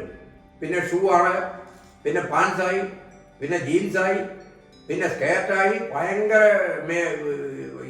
ഇതൊന്നും ഇടാതെ പോകാൻ പറ്റത്തില്ല, മേക്കപ്പ് ഒക്കെ ചെയ്യാതെ ഇടാൻ പോകാൻ പറ്റത്തില്ല. പിന്നെ പകൽ മുഴുവൻ കിടന്നുറങ്ങണം, നമുക്ക് പ്രത്യേക ഭക്ഷണം വീട്ടുകാരുണ്ടാക്കി തരും, കാരണം ഗൾഫിലെ ആണല്ലേ. അങ്ങനെയായി ഒരു നികള മനോഭാവം കൂടെ എൻ്റെ ജീവിതത്തിൽ വന്നു. അങ്ങനെ കുറച്ചു നാൾ കഴിഞ്ഞപ്പോൾ ഞാനും എൻ്റെ രണ്ടാമത്തെ ഭാര്യയും വളരെ സ്നേഹത്തോടെയും കരുതലും കൂടെ ജീവിച്ചു എന്നാണ് എൻ്റെ ഒരു വിശ്വാസം ഉണ്ടായിരുന്നത്. ഞാനത് അവർക്ക് വേണ്ടി ഞാനൊരു സാരി വേണോ, ഇന്ന നിറമാണോ എന്ന് അങ്ങോട്ട് ചോദിക്കത്തില്ല. പക്ഷെങ്കിൽ ഞാൻ കൊണ്ടുവരുന്നത് എല്ലാ നിറത്തിലുള്ള സാരി കൊണ്ടുവരും. എന്തിനാ ഇഷ്ടമുള്ളത് എടുത്തോട്ടെ, ഉടുത്തോട്ടെ, അനുഗ്രഹിക്കപ്പെട്ട വാനിറ്റി ബാഗൊക്കെ കൊണ്ടുവന്നിരിക്കുന്നതിന്റെ കണക്ക് പറഞ്ഞാൽ എനിക്കറിയത്തില്ല. അത്രമാത്രം ഞാൻ അവളെ സ്നേഹിച്ചു. അത്രമാത്രം സ്തോത്രം, നല്ല ഒരു സ്ത്രീയായിരുന്നു. കാരണം അധ്വാനിക്കുന്നതിൽ, ആരോഗ്യത്തില്, കാഴ്ചയില് ഒക്കെ നല്ല മാന്യപ്പെട്ട സ്ത്രീയായിരുന്നു. അങ്ങനെ ദിവസങ്ങൾ കഴിഞ്ഞുപോയി. ഞങ്ങൾ ചെറിയൊരു കാര്യത്തിന് ഒരു അഭിപ്രായ വ്യത്യാസം ഉണ്ടായി. ഈ ചെറിയ കാര്യത്തിന് അഭിപ്രായ വ്യത്യാസം ഉണ്ടായെങ്കിൽ ഇന്ന് സാക്ഷി കേൾക്കുന്ന നിങ്ങളോട് ഞാൻ പറയുകയാണ്, നിങ്ങൾ ഭൂമിയോടും ക്ഷമിക്കണം. ദൈവനാമത്തിൽ ഞാൻ അപേക്ഷിക്കുക, ഭാര്യയാണെങ്കിലും ഭർത്താവാണെങ്കിലും ദൈവസന്നിധി നിങ്ങൾ ക്ഷമിക്കണം. ഇല്ലെങ്കിൽ നിങ്ങൾ ആശ വെച്ചിരിക്കുന്ന, നിങ്ങൾ പ്രതീക്ഷ വെച്ചിരിക്കുന്ന, നിങ്ങൾ സ്തോത്രമല്ലേലൂയ ആശ്രയിക്കുന്ന സകല വഴികളും നിങ്ങൾക്ക് നഷ്ടപ്പെടും. നിങ്ങളുടെ കുഞ്ഞുങ്ങളും നിങ്ങളുടെ ഭവനവും പോയാൽ നിങ്ങളുടെ ജീവിതം അർത്ഥമില്ലാത്തതാക്കും. നിങ്ങളുടെ കുടുംബം എന്നുള്ളത് അർത്ഥപൂർണമായ ഒരു ജീവിതത്തിലേക്ക് നയിക്കണമെങ്കിൽ ക്ഷമയെന്ന അനുഗ്രഹത്തിന്റെ പദവിയിലേക്ക് നാം മാറ്റപ്പെടേണ്ടിയിരിക്കുന്നു. കഴിഞ്ഞ ദിവസം നമ്മുടെ ചാനലിൽ കർത്താവിന്റെ ദാസൻ പറഞ്ഞു, ഈ ചാനലിൽ കടന്നു വരുന്നവര് സാക്ഷി പറഞ്ഞിട്ട് പിന്നെ 15 മിനിറ്റ് കഴിഞ്ഞിട്ട് പറയാണ്, പാസേ ഒരു സാക്ഷിയുടെ ശകലം മറന്നുപോയി, വീണ്ടും പറയാറുണ്ട്. കർത്താവിന്റെ ദാസന്റെ ക്ഷമ കണ്ടപ്പോൾ ഞാൻ അതിശയിച്ചു പോയി. വേറെ ഒരു സഭകളിലോ ഒരു പാസ്റ്റർമാരൊരിക്കലോ എത്ര ഞാൻ പരിചയപ്പെട്ടിട്ട് അനേക പാസ്റ്റർമാരുണ്ട്, അവരൊന്നും ഈ ക്ഷമ കാണിക്കുകയില്ല. അവരുടെ ഔദ്യോഗികമായ പാസ്റ്റർ എന്നുള്ള പദവിക്കനുസരിച്ച് അല്ലാതെ ഒരാൾ ശബ്ദിച്ചാൽ പിന്നെ ആ സഭയെ കാണത്തില്ല. അന്നേരം ദൈവം ആ ക്ഷമിക്കാനുള്ള പദവി തന്റെ ഭൃത്യനെ കൊടുത്തത് ഓർത്ത് ഞാൻ ദൈവത്തെ സ്തുതിക്കുന്നു. അതും ഞാൻ ഈ ഇടയിൽ സ്മരിക്കുകയാണ്. അങ്ങനെ ഇനിയും ഭവിക്കാനുള്ളത് നിങ്ങൾ ചിന്തിക്കാത്ത കാര്യമാണ്. വളരെ സന്തോഷത്തോടെ ജീവിക്കുന്നതിന് നടുവിലാണ് ഈ ചെറിയൊരു വിഷയം വന്നത്. ഞാൻ അധ്വാനിയാണ്. ഞാൻ രാവിലെ ബൈക്ക് എടുത്ത് എൻ്റെ ഒരു തോട്ടത്തിൽ പോയി. ആ തോട്ടത്തിൽ പോയപ്പോൾ പുതിയ റബ്ബർ തൈ പ്ലാന്റ് ചെയ്യുകയാണ്. പ്ലാന്റ് ചെയ്യുമ്പോൾ എനിക്ക് കാപ്പി കൊണ്ടുവരണം എന്നുള്ള വ്യാജേന അവരുടെ വീട്ടിൽ നിന്നും, അല്ലെങ്കിൽ ഞാൻ താമസിക്കുന്ന എൻ്റെ വീട്ടിൽ നിന്നും എൻ്റെ തോട്ടത്തിലേക്ക് നടന്നു വന്ന എൻ്റെ പ്രിയപ്പെട്ടവർ വീട്ടിൽ സൂക്ഷിച്ചിരുന്ന കുർബാനെടുത്ത് കഴിച്ചു മരിച്ചു. വളരെ സങ്കടമായിപ്പോയി. എന്ത് ചെയ്യാൻ പറ്റും? ഞാൻ അവിടെ കിടന്ന് അലവറായിട്ട് കരഞ്ഞു. യാതൊരു കാര്യവും നിവൃത്തിയില്ല. കാരണം മരണം സംഭവിച്ചു. ആശുപത്രി കൊണ്ടുപോയെങ്കിലും രക്ഷപ്പെടുത്താൻ കഴിഞ്ഞില്ല. കാരണം കുടുംബമായിട്ടുള്ള ചില വിഷയങ്ങളാണ്. അത് ഞാനിവിടെ പറയുവാൻ ആഗ്രഹിക്കുന്നില്ല. ആർക്കെങ്കിലും വ്യക്തിപരമായിട്ട് അറിയണമെങ്കിൽ മനോജ് ഭാസ്കറുടെ എൻ്റെ നമ്പർ വാങ്ങിക്കാം, ഞാൻ നിങ്ങളോട് പറയുകയും ചെയ്യാം. ഏതായാലും ആ മരണം എന്നെ പിടിച്ചുലച്ചു. എൻ്റെ നാട്ടിൽ എനിക്ക് നിൽക്കാൻ മേലാത്ത, ത്രാണിയില്ലാത്ത മനുഷ്യനായി. എൻ്റെ ഒരു മകനും, ആദ്യത്തെ ഇതിലുള്ള ഒരു മകനും മകളും, രണ്ടാമത്തെ ഇതിലുള്ള ഒരു മകൻ മാത്രം അവശേഷിച്ചു. എൻ്റെ ജീവിതത്തിൽ സങ്കടകരമായ കാര്യം. എന്നെ വില വീശി ഞാൻ വളർത്തിക്കൊണ്ടുവന്ന ആ ഭാര്യയുടെ ആങ്ങള ഈ കുട്ടി മരിച്ചത് കാരണം എന്നോട് വില വീശി. ഇത്ര സെന്റ് സ്ഥലം എനിക്ക് വേണം, അത് തരണമെന്ന് നിർബന്ധ ബുദ്ധിയാ പറഞ്ഞു. ഞാൻ ചോദിച്ചു ഏത് സ്ഥലം വേണം? ഇവിടെ എനിക്ക് 10 സെന്റ് സ്ഥലം വേണമെന്ന് പറഞ്ഞു. ആ 10 സെന്റ് സ്ഥലം ഞാൻ അവന് കൊടുത്തു. കാരണം ഒരു മനുഷ്യൻ ജീവനേക്കാളും വലുതല്ലല്ലോ സ്ഥലം. ആ സ്ഥലം കൊടുത്ത് ആധാരം ചെയ്തു കഴിഞ്ഞപ്പോൾ എൻ്റെ മകൻ എന്ന് വെച്ചാൽ രണ്ടാമത്തെ ഭാര്യയുള്ള എൻ്റെ മകനെ അവൻ്റെ അമ്മാച്ചൻ എന്ന് പറയുന്ന ഈ പുള്ളി കൈവശപ്പെടുത്തി. എന്ന് വെച്ചാൽ ആ ഒരു ജയിലിലോട്ടാക്കി. ഒരു കുടുംബത്തെ 2 ജയിലിലാക്കുക. ആ ജയിലിലാക്കിയിട്ട് എന്നോട് പറഞ്ഞു, എൻ്റെ മകനെന്ന് വളരെ പ്രായം കുറവാണ്, പക്ഷെ അവനെ പഠിപ്പിക്കുന്നത് ഇംഗ്ലീഷ് മീഡിയത്തിലാണ്, ഗൾഫിൽ നിന്ന് കൊണ്ടുവന്ന തുണികളാണ് അവന് ഞങ്ങൾക്ക് തയ്ച്ചു കൊടുക്കുന്നത്, ഇതൊക്കെ ശ്രേഷ്ഠകരമാണ്. പക്ഷെ മകൻ എന്നോട് പറഞ്ഞു, പപ്പ എനിക്കുള്ള സ്ഥലം തന്നേനെ, ഞാൻ എൻ്റെ അമ്മാച്ചൻ്റെ കൂടെ ഇവിടെ ജീവിച്ചോളാം. സ്വന്തം പിതാവിനോട് പറയാണ്, എൻ്റെ സ്ഥലത്ത് എനിക്ക് ത്രാണിയില്ല, ബലമില്ല, സകലത്തിൽ ഞാൻ പരാജയപ്പെട്ടു പോയല്ലോ. അവൻ ആ സ്ഥലം കൊടുത്തു. ഒരു ഉപകാരം എനിക്ക് ദൈവം ചെയ്തത്, ഞാൻ ജീവനം കൊണ്ട് ആ സ്ഥലത്തുനിന്ന് ഓടുക എന്നുള്ളതാണ്. ഒരു മനുഷ്യന്റെ മുമ്പിൽ നോക്കാൻ പറ്റത്തില്ല. സ്തോത്രം. കാരണം ഞാൻ അത്ര അനുച്ഛേദ്യമായിട്ട് വീരശൂരപരാക്രമിയായിരുന്ന, സിംഹത്തിന് തുല്യമായിരുന്ന, ഗർജിക്കുന്ന ആനയുടെ അതേ സ്വഭാവം ഉണ്ടായിരുന്ന ഞാൻ ഒരു ഒച്ചിനെ പോലായിപ്പോയി. എത്ര നടന്നാലും മുമ്പോട്ട് നീങ്ങാൻ കഴിയുന്നില്ല. രാത്രിക്ക് രാമായണം, നല്ല അനുഗ്രഹിക്കപ്പെട്ട ഒരു സ്ഥലം. ഒരാളോട് ചോദിച്ചു, എത്ര രൂപ എനിക്ക് തരും? അദ്ദേഹം പറഞ്ഞു, ഈ 5 ഏക്കർ സ്ഥലത്തിന് 4 ലക്ഷം രൂപ തരുമെന്ന്. 4 ലക്ഷം രൂപയ്ക്ക് അദ്ദേഹത്തിന് ആധാരം ചെയ്തു കൊടുത്തു. ആധാരം ചെയ്തു കൊടുത്തു കഴിഞ്ഞ് അദ്ദേഹം പറഞ്ഞു, 2 ദിവസത്തിനായി കാശ് തരത്തുള്ളൂ, മതിയെന്ന് പറഞ്ഞു. 2-ാം ദിവസം അദ്ദേഹത്തിന്റെ വീട്ടിൽ ഞാൻ ചെന്ന് കാശ് ചോദിച്ചപ്പോൾ അദ്ദേഹം പറഞ്ഞു, ചെക്ക് തന്നിട്ടില്ലേ? ആ ചെക്ക് മാറിയെടുത്തോളാം. ഞാൻ പറഞ്ഞു, ചെക്കും നിങ്ങളെടുത്തു, കാശും നിങ്ങളെടുത്തു, ഞാൻ യാത്രയാളുകയാണ്.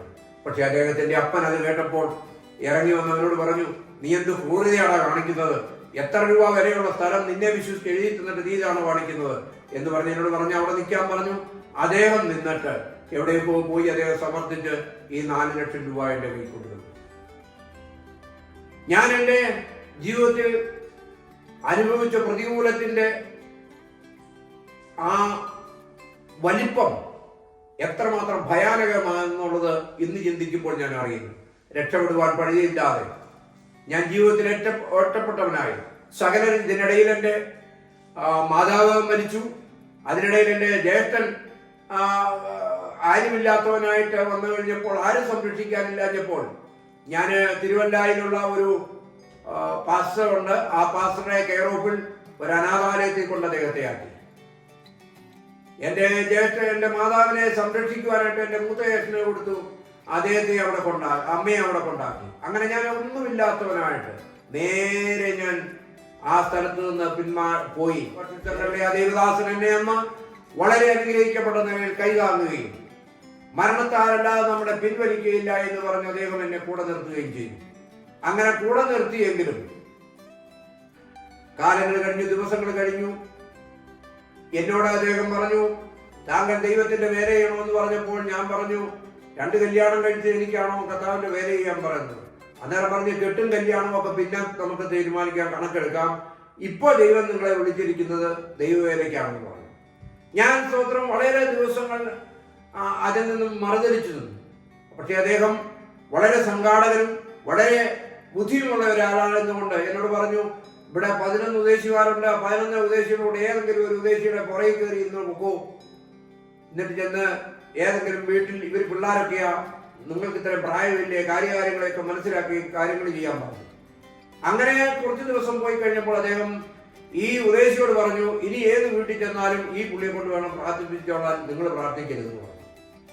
അങ്ങനെ എനിക്ക് ദൈവവചനത്തോട് ഒരു ആകാംക്ഷയും ഒരു താല്പര്യം തോന്നി. കാരണം രക്ഷപ്പെടാൻ നേരം ഒരു വഴിയില്ലാത്തപ്പോഴാണല്ലോ മനുഷ്യൻ രക്ഷപ്പെടാൻ ദൈവത്തിൽ ആശ്രയിക്കുന്നത്. നേരെ ജോലി നടക്കുമ്പോൾ ആരും ദൈവത്തെ തേടിയേല. ദൈവം എത്ര അനുഗ്രഹിച്ചാലും ദൈവം എത്ര വിടുവിച്ചാലും വിടുതൽ കിട്ടി സ്വത്ര ടാറ്റ പറയുന്ന നമ്മൾ ഗതികേടുമ്പോഴാണ് ദൈവമേ എന്ന് വിളിക്കുന്നത്. ഗതികളാത്ത ഒരാളും ദൈവത്തെ ഇതുവരെ വിളിച്ച് എൻ്റെ അനുഭൂതി ഞാൻ കണ്ടിട്ടില്ല. സ്വത്ര അങ്ങനെ ദിവസങ്ങൾ കഴിഞ്ഞു. ഞാൻ അവിടുത്തെ ഒരു പ്രാർത്ഥനയായി. ആ പ്രാർത്ഥിക്കുന്ന സ്ഥലങ്ങളിൽ നിന്നൊക്കെയും അദ്ദേഹത്തിന് റിപ്പോർട്ട് കിട്ടി. നമ്മുടെ പിൽപ്പിച്ചാറിന്റെ ഭവനത്തിൽ വന്ന് പ്രാർത്ഥിച്ചു, ഞങ്ങൾക്ക് അനുഗ്രഹമായിരുന്നു, ചില വിടുതലുകൾ നടന്നു എന്നൊക്കെ. അദ്ദേഹം അങ്ങനെ കുറച്ച് ദിവസം കഴിഞ്ഞപ്പോൾ എന്നെ ആ സഭയിലെ ഒരു പാസ്സായിട്ട് തീരുമാനിച്ചു. അങ്ങനെ പാസ്സായിട്ട് തീരുമാനിച്ച് കുറച്ച് ദിവസം കഴിഞ്ഞപ്പോൾ ഞാൻ കുമളി ചെടിമട എന്ന് പറയുന്ന സ്ഥലത്ത് പ്രവർത്തിച്ചു, മയിലാടം പ്രവർത്തിച്ചു, അണക്കര പ്രവർത്തിച്ചു.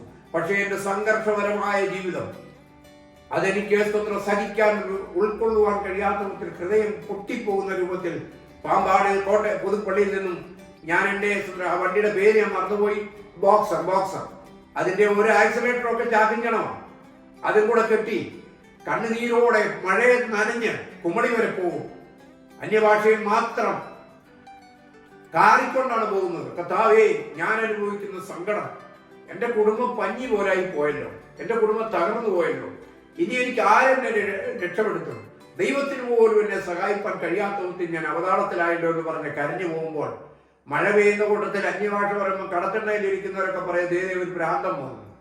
പക്ഷേ ഞാൻ അങ്ങനെ കുമളിയിലും അണക്കരയിലും മയിലാടം പാറയും ഒക്കെ പ്രവർത്തിച്ചു. എനിക്കൊരു 10-40 പേരെ ദൈവസന്നിധിയിൽ കൊണ്ടുവരുവാനും അവിടെ ഒരു പ്രവർത്തനം ആരംഭിക്കുവാനും ഇടയായി. ആ പ്രവർത്തനം കുറച്ച് നാൾ അങ്ങനെ പോയിക്കൊണ്ടിരിക്കുമ്പോൾ ഈ സഭാ നേതൃത്വത്തിൽ ഒരു കുഴപ്പമുണ്ട്.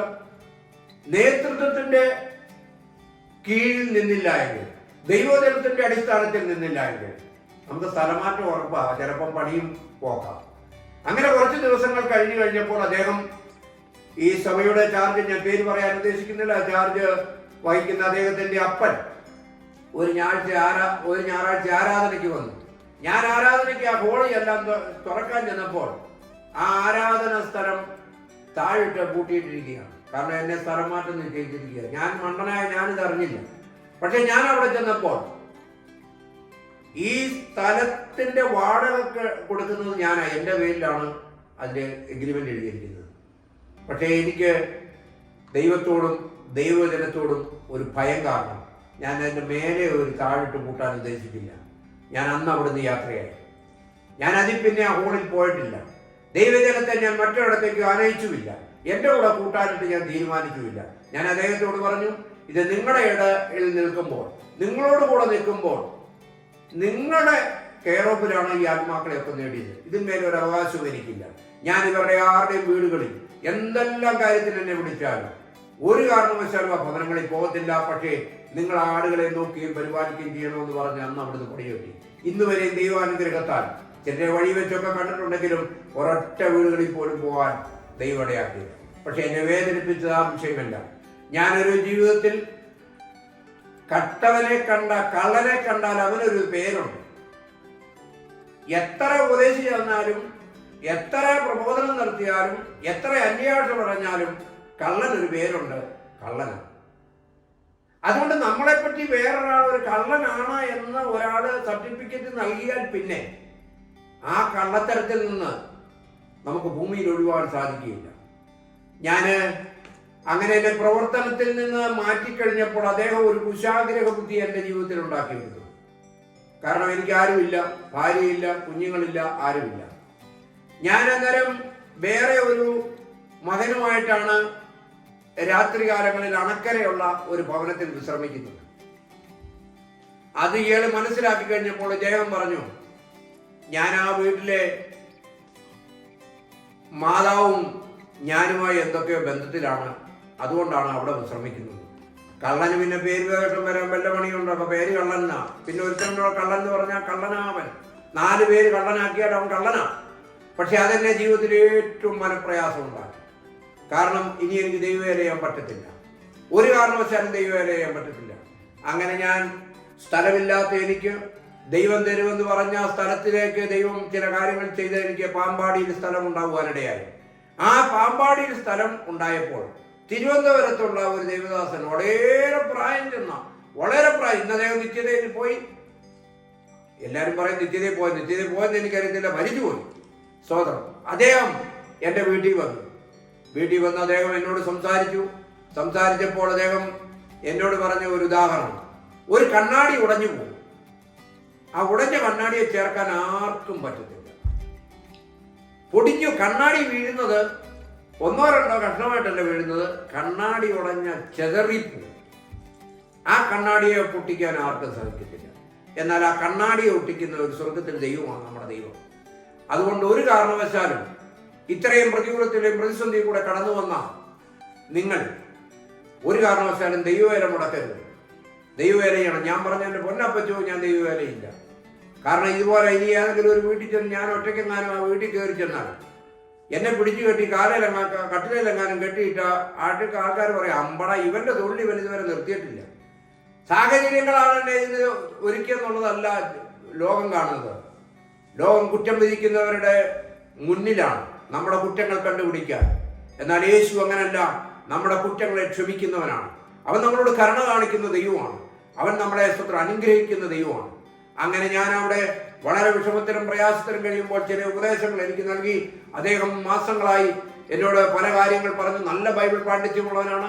വളരെ ബൈബിൾ കോളേജിൽ പ്രൊഫസറായിരുന്നു അദ്ദേഹത്തിന്റെ 9 മക്കളുണ്ടായിരുന്നിട്ട് 9 മക്കൾക്ക് വീതം കൊടുത്തപ്പോൾ തന്നെ ആ നാട്ടിൽ അദ്ദേഹം താമസിക്കുന്നിടത്ത് 20 കുടുംബങ്ങൾക്ക് അദ്ദേഹത്തിന്റെ സ്ഥലം മക്കൾക്ക് കൊടുത്തു വന്ന സ്ഥലത്തിന്റെ ബാക്കി മുഴുവൻ പാവങ്ങൾക്ക് വീതിച്ച് ഒരു പൈസ വാങ്ങാതെ രജിസ്ട്രേഷൻ ചെയ്ത് കൊടുത്ത അനുഗ്രഹിക്കപ്പെട്ട ഒരു ദൈവദാസനാണ്. അദ്ദേഹം ഇങ്ങനെ എന്നോട് പറഞ്ഞു ഇനിയൊരു വിവാഹം കഴിക്കണം. നിങ്ങളൊക്കെ ഇപ്പൊ ഞെട്ടിയിട്ടുണ്ട്, 2 കഴിഞ്ഞു, ഇനിയൊരു വിവാഹം കൂടെ എങ്ങനെയാ എനിക്കറിയത്തില്ല. കാലാന്തരത്തിൽ ഞാൻ മുമ്പോട്ട് നീങ്ങി തിരുവനന്തപുരത്ത് പട്ടത്ത് ഉള്ള ഒരു ദൈവദാസി, അവര് സ്പോർട്സ് സ്കൂളിൽ പഠിപ്പിക്കുന്നയാളാണ്. തിരുവനന്തപുരത്ത് ഒരു സ്പോർട്സ് സ്കൂളിന്റെ പേരുണ്ട്, സ്പോർട്സ് സ്കൂളാണ്.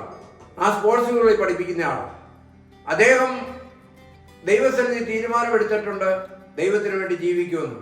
അന്നേരം ഏതോ ഒരു പ്രവാചകൻ തലയെ കൈ വെച്ചിട്ട് പറഞ്ഞു, ജോലി ഉപേക്ഷിച്ചു, ദൈവവേല ചെയ്തോളാൻ. ഇന്ന് അദ്ദേഹത്തിന് ജോലി ഉണ്ടായിരുന്ന ഒരു 10,70,000 രൂപ ശമ്പളം കിട്ടിയാണ്. ആ പുള്ളിക്കാരത്തി അന്നേരെ ഈ ശമ്പളം വേണ്ട, ജോലി വേണ്ട, വസ്തു വേണ്ട, വക വേണ്ട എന്ന് പറഞ്ഞ ജോലി രാജിവെച്ച് ദൈവസന്നിധി നിൽക്കുകയാണ്. അങ്ങനെ വന്നു. അങ്ങനെ ഈ അപ്പച്ചൻ ആ വിഷയത്തിൽ ഏർപ്പെട്ടു. ആ ദൈവദാസിയെ എനിക്ക് വിവാഹം ചെയ്യുവാനിടയായി. അങ്ങനെ 3ാമത്തെ കല്യാണത്തിന്റെ ഉടമസ്ഥനായി. പക്ഷേ എന്നെ ദൈവം പഠിപ്പിച്ച ചില കാര്യങ്ങളുണ്ട്. സർവശക്തനായ ദൈവം എനിക്ക് നഷ്ടപ്പെട്ട 5 ഏക്കർ ദൈവം എനിക്ക് തിരിച്ചു തന്നു. ആ 5 ഏക്കറും തിരിച്ചു തന്നു. അതിമനോഹരമായ സ്ഥലമാണ് എൻ്റെ സ്ഥലം. ഇന്ന് ഞാൻ ദൈവസന്നിധിയിൽ പ്രാഗൽഭ്യമുള്ളവനായി നിൽപ്പാണ്ടപ്പോൾ ദൈവം എന്നെ സഹായിച്ചു. എന്നാലും എൻ്റെ ദൈവസന്നിധിയിൽ പലപ്പോഴും വീഴ്ചകളും താഴ്ചകളും കുറവശങ്ങളും ഉണ്ട്. ഞാൻ ജീവിതത്തിൽ വേർപെട്ട സഭകളിലോട് എനിക്ക് മനം മടുപ്പായി. കാരണം എൻ്റെ സ്വഭാവ ദൂഷ്യം ഉള്ളതുകൊണ്ട് അവരോട് എതിർപ്പാൻ തക്കൊന്നും എനിക്ക് കഴിയില്ല. എങ്കിലും ഈ പുറമെ നടക്കുന്ന കള്ളന്മാരെ കൂടി വരുന്നത് സഭയിലോട്ടാണ്. ആ സഭയിൽ അതിലും വലിയ കള്ളത്തരമാണെങ്കിൽ പിന്നെ ഈ വന്ന കള്ളൻ എന്നെ എടുക്കും. അവനാകെ വിഷമമായി പോകത്തുള്ളൂ. നമ്മളോ കള്ളനാണ്. ആ കള്ളനായിരിക്കുന്ന നമ്മൾ വീണ്ടും ആ കള്ളത്തരത്തിലേക്ക് നാം വരേണ്ടതായിട്ടുള്ള ഒരവസ്ഥ നമ്മുടെ ജീവിതത്തിൽ വരുമോ എന്ന് ഭയപ്പെട്ട് വേർപെട്ട സഭകളെയൊക്കെയും ഞാൻ വേണ്ട എന്ന് വെച്ച് ഇപ്പോൾ ഒറ്റയ്ക്ക് ദൈവസന്നിധി നിൽക്കുന്നു. ഞാനും എൻ്റെ പ്രിയപ്പെട്ടവളുമായ ദൈവസന്നിധിയിൽ അനുഗ്രഹിക്കപ്പെട്ടമായ ഒരു ആത്മീയ ജീവിതം നയിക്കാൻ തക്കവണ്ണം ദൈവം എന്നെ ഇടയാക്കി. ഇതിനിടയിൽ ഞാൻ ഈ സ്ഥലം എനിക്ക് ദൈവം തന്നു എന്ന് പറഞ്ഞല്ലോ. നഷ്ടപ്പെട്ട സ്ഥലം ദൈവം എനിക്ക് തിരിച്ചു തന്നു. നന്ദി കെട്ട ഞാൻ ദൈവം തന്ന സ്ഥലത്തെ പുരോഗമിപ്പിക്കുക. ദൈവം പുരോഗമിപ്പിച്ച പുരോഗമനം പോരാ, ഞാനും കൂടെ ഒന്ന് പുരോഗമിപ്പിക്കണമെന്ന് വിചാരിച്ച് അനേക സ്ഥലത്തു നിന്ന് പലവിധമാകുന്ന കൃഷികൾ ആരംഭിച്ചു. കോഴി വളർത്തൽ, കാള വളർത്തൽ, മീൻ വളർത്തൽ, ഏലകൃഷി, റബ്ബർ കൃഷി, ജാതി കൃഷി, അങ്ങനെ പലവിധ കൃഷികൾ ആരംഭിച്ചു. അതെല്ലാം പൊട്ടി. പൊട്ടാൻ കാരണം ഈ സ്തോത്രം അവസരം കൂടെ ദൈവത്തിന് പ്രയോജനമുള്ളവനായി തീരണമെന്ന് വിചാരിച്ച് ദൈവം നന്മ ചെയ്തിട്ട് വീണ്ടും ഇത്രയും അനുഭവം പ്രാപിച്ച ഞാൻ വീണ്ടും ഭൗതികമാകുന്ന തലയിലേക്ക് ഞാൻ അത് പതിച്ചുപോയി. അത് കാരണം കടബാധ്യത എൻ്റെ ജീവിതത്തിൽ വന്ന് വളരെ വിഷമമായി. ഒരു കൊല്ലം എനിക്ക് പണ്ട് ഞാൻ എൻ്റെ കുഞ്ഞ് മരിച്ചപ്പോൾ ഉണ്ടായിരുന്ന ഒരവസ്ഥയിലേക്ക് ഞാൻ തകർന്നു. ഞാൻ ഓർത്തു എനിക്ക് 400 ഷുഗർ, 380 ഷുഗർ, സകലത്തിലും ഞാൻ പരാജയപ്പെട്ടു. ഇതോടെ എൻ്റെ ജീവിതം അവസാനിച്ചു എന്ന് ഞാൻ വിചാരിച്ച് പണിയൊന്നും ചെയ്യുവാൻ തക്കണം കഴിയാതെ രാവിലെ എഴുന്നേറ്റാൽ രാത്രി 9 മണിയാകുമ്പോൾ ആഹാരം കഴിക്കുന്നത്, രാത്രി 9 മണിക്ക് ആഹാരം കഴിച്ചാൽ വീണ്ടും കിടന്നാൽ പിറ്റേ ദിവസം രാത്രി 9 മണിക്കാണ്. അങ്ങനെ ദിവസങ്ങൾ കഴിഞ്ഞുപോയി. ദൈവമേ സ്തോത്രം, ഞാൻ വീണ്ടും ദോഷം ചെയ്തിരിക്കുന്നു, ഞാൻ വീണ്ടും ദൈവത്തിൽ നിന്ന് അകന്നിരിക്കുന്നു, ദൈവത്തെ ഞാൻ മറുത്തു പറഞ്ഞു എന്ന് പറഞ്ഞ് വളരെ സങ്കടത്തോടെ ഈ സ്തോത്രം മൊബൈലിൽ അനേക ദൈവദാസന്മാരോട് പ്രാർത്ഥന അപേക്ഷിച്ചു. ഇതിൽ നിന്നൊരു മോചനം കിട്ടാൻ എൻ്റെ പ്രാർത്ഥന കൊണ്ട് മാത്രം സാധിക്കുകയില്ല, എൻ്റെ ജീവിതം കൊണ്ട് സ്തോത്രം എനിക്ക് സാധിക്കുകയില്ല എന്നുള്ള തിരിച്ചറിവ് എന്നിൽ വന്നോ എന്തോ എന്ന് വിചാരിക്കാതെ ഞാൻ ഈ യൂട്യൂബിൽ കൂടി അനേകരോട് പ്രാർത്ഥന ആവശ്യപ്പെട്ടു. പ്രാർത്ഥന ആവശ്യപ്പെടുന്നവരൊക്കെ ചിലർ പറയും ഞങ്ങൾക്ക് ധൃതിയാ, ഞങ്ങൾക്ക് സമയമില്ല എന്നൊക്കെ പറഞ്ഞ പ്രാർത്ഥനയിൽ നിന്ന് ഒഴിവാകും. ചിലർ പറയും ഞങ്ങൾ പ്രാർത്ഥിച്ചോളാം, ഞങ്ങൾ ഓർത്തോളാം എന്ന് പറയും. ഓ ഓക്കെ, ഓർത്തോളാം, പിന്നെ ആളെ മട്ടിയിട്ട് നോക്കാൻ കാണത്തില്ല. അങ്ങനെ ജീവിതത്തിൽ വളരെ പ്രതിസന്ധി അനുഭവിച്ച് എല്ലാ തരത്തിലും ആരോഗ്യപരമായും സാമ്പത്തികപരമായും കടക്കണിയിലും പെട്ട് തകർന്ന ജീവിതത്തിൽ സ്തോത്രം ഞാൻ ഇരിക്കുമ്പോഴാണ് ഞാൻ ഈ യൂട്യൂബ് നോക്കിക്കൊണ്ടിരിക്കുമ്പോൾ അതിൽ നമ്മുടെ പുതുപ്പള്ളിയിലുള്ള ഒരു മനോജ് വാസ് എന്ന് പറയുന്ന ഒരു പാസ്റ്ററെ പരിചയപ്പെടാനിടയായി.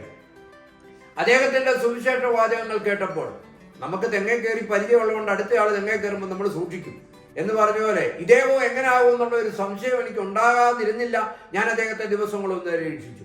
ആ നിരീക്ഷണത്തിൽ ചില സംഭവങ്ങൾ എനിക്ക് മനസ്സിലാക്കി. ദിവ്യാഗ്രഹ ചിന്തയില്ലാത്ത, ഏവരെയും സ്വത്രം കൂട്ടുനിർത്തുന്ന, ഏവരെയും എത്ര അധപ്പതിച്ചവരെയും മാറോട് ചേർക്കുന്ന, അവന്റെയും പ്രാണന് വേണ്ടി രക്ഷയ്ക്ക് സ്തോത്രം വഴിയൊരുക്കുവാൻ തന്നാൽ ആവോളം പരിശ്രമിക്കണമെന്നും താൻ ഒരു സ്തോത്രം അല്ലെങ്കിൽ വളരെ ലാളിത്യമുള്ള വേഷവിധാനത്തിലും താൻ ഇപ്പോൾ കഴിയേണ്ട സ്തോത്ര സമയം 40-45 വയസ്സേ ഉള്ളെന്നായി ഞാൻ വിചാരിക്കുന്നത്.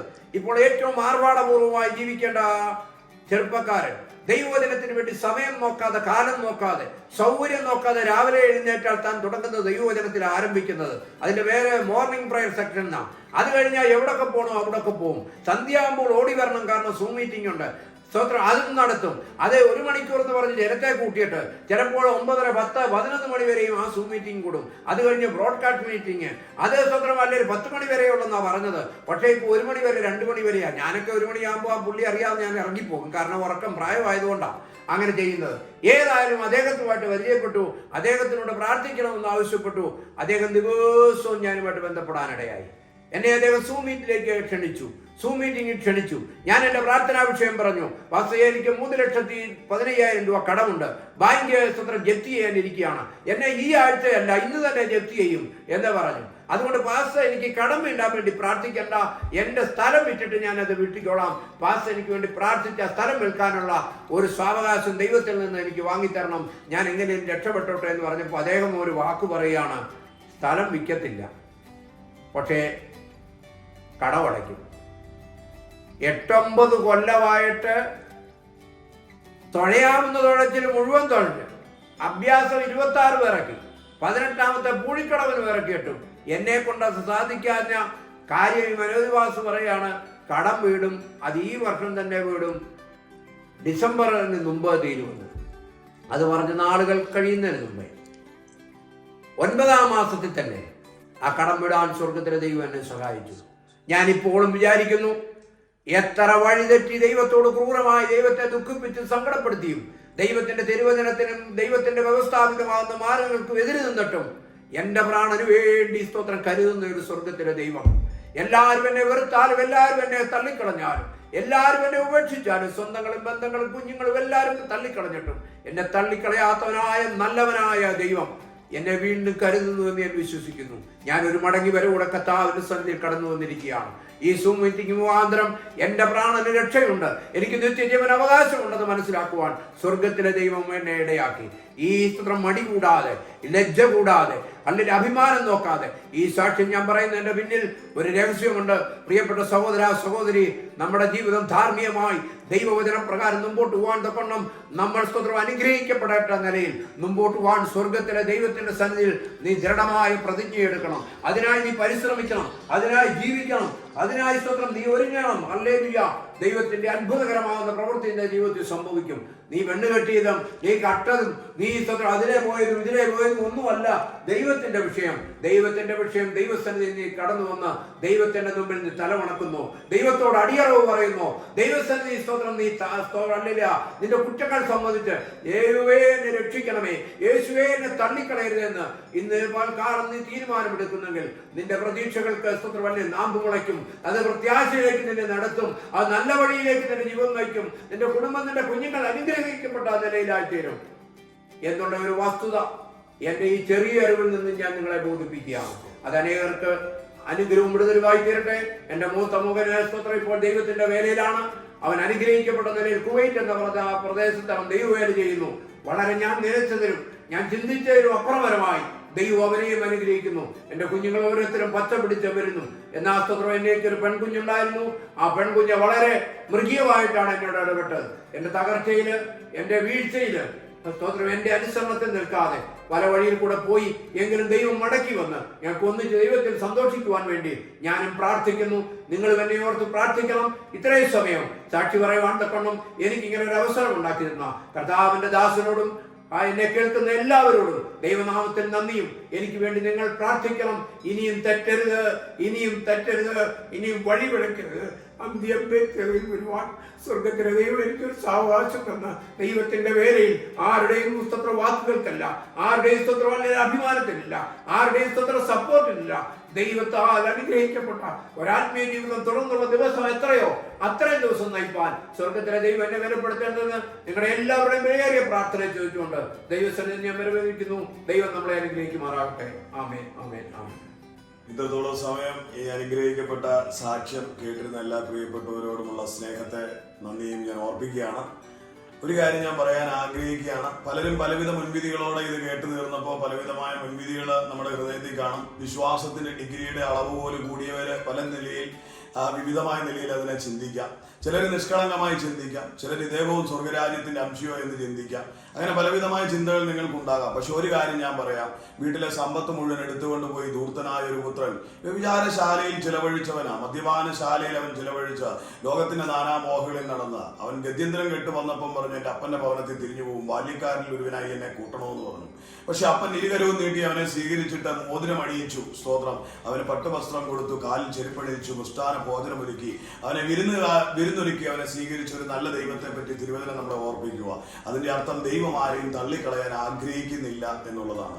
രണ്ടാമത് തന്നെ മാറോട് ചേർന്ന് ഓടി നടന്ന് തന്റെ എല്ലാ കാര്യങ്ങളിലും വളരെ അഗ്രസീവായിട്ട് തനിക്ക് വേണ്ടി പ്രൊട്ടക്ഷനായി കൂടെ നടന്ന ഒരു സഹോദരൻ പത്രോസ് എന്ന് പറയുന്ന അപ്പോസ്തലനെ നമുക്കറിയാം. അദ്ദേഹത്തിന്റെ പേരിൽ ഒരു സഭ പോലും എന്ന് പറയുക ഞങ്ങളുടെ സഭയുടെ ഇടയൻ എന്ന് പറയുന്ന പത്രോസാണ്. ലോകം അദ്ദേഹത്തെ അങ്ങനെ ആദരിക്കുക. എന്നാൽ അദ്ദേഹം കർത്താവിനോട് ചേർന്ന് നടന്ന അദ്ദേഹം കർത്താവിനെ ക്രൂശീകരണ സമയത്തിൽ 3 തവണ തള്ളി പറഞ്ഞു പോയതായി നമുക്ക് കാണുവാൻ കഴിയും.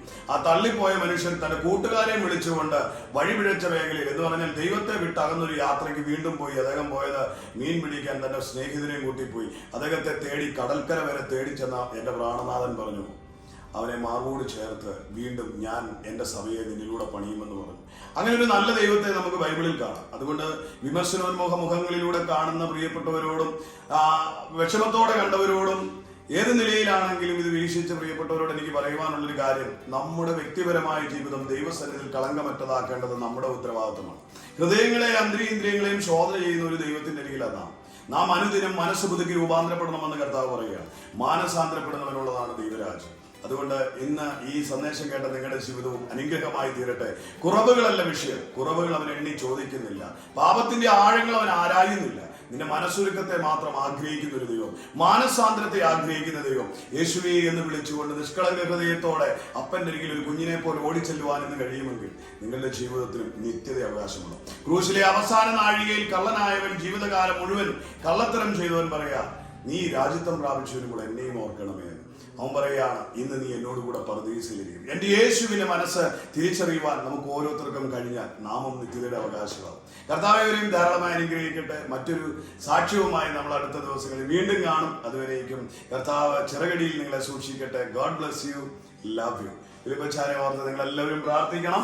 ഈ മകൻ കർത്താവിന് വേണ്ടി ഇരുവോടെ നിൽക്കട്ടെ. ഇനിയും കർത്താവ് ഈ ഭൂമിയിൽ ശിഷ്ടകാലം കൊടുക്കുന്നെങ്കിൽ അത് കർത്താവിൽ ഇളക്കമില്ലാതെ നിന്ന് ശുശ്രൂഷിപ്പാൻ കർത്താവ് ബലം പകരട്ടെ. നിങ്ങളുടെ പ്രാർത്ഥനയിൽ ഓർക്കണം. God bless you, love U.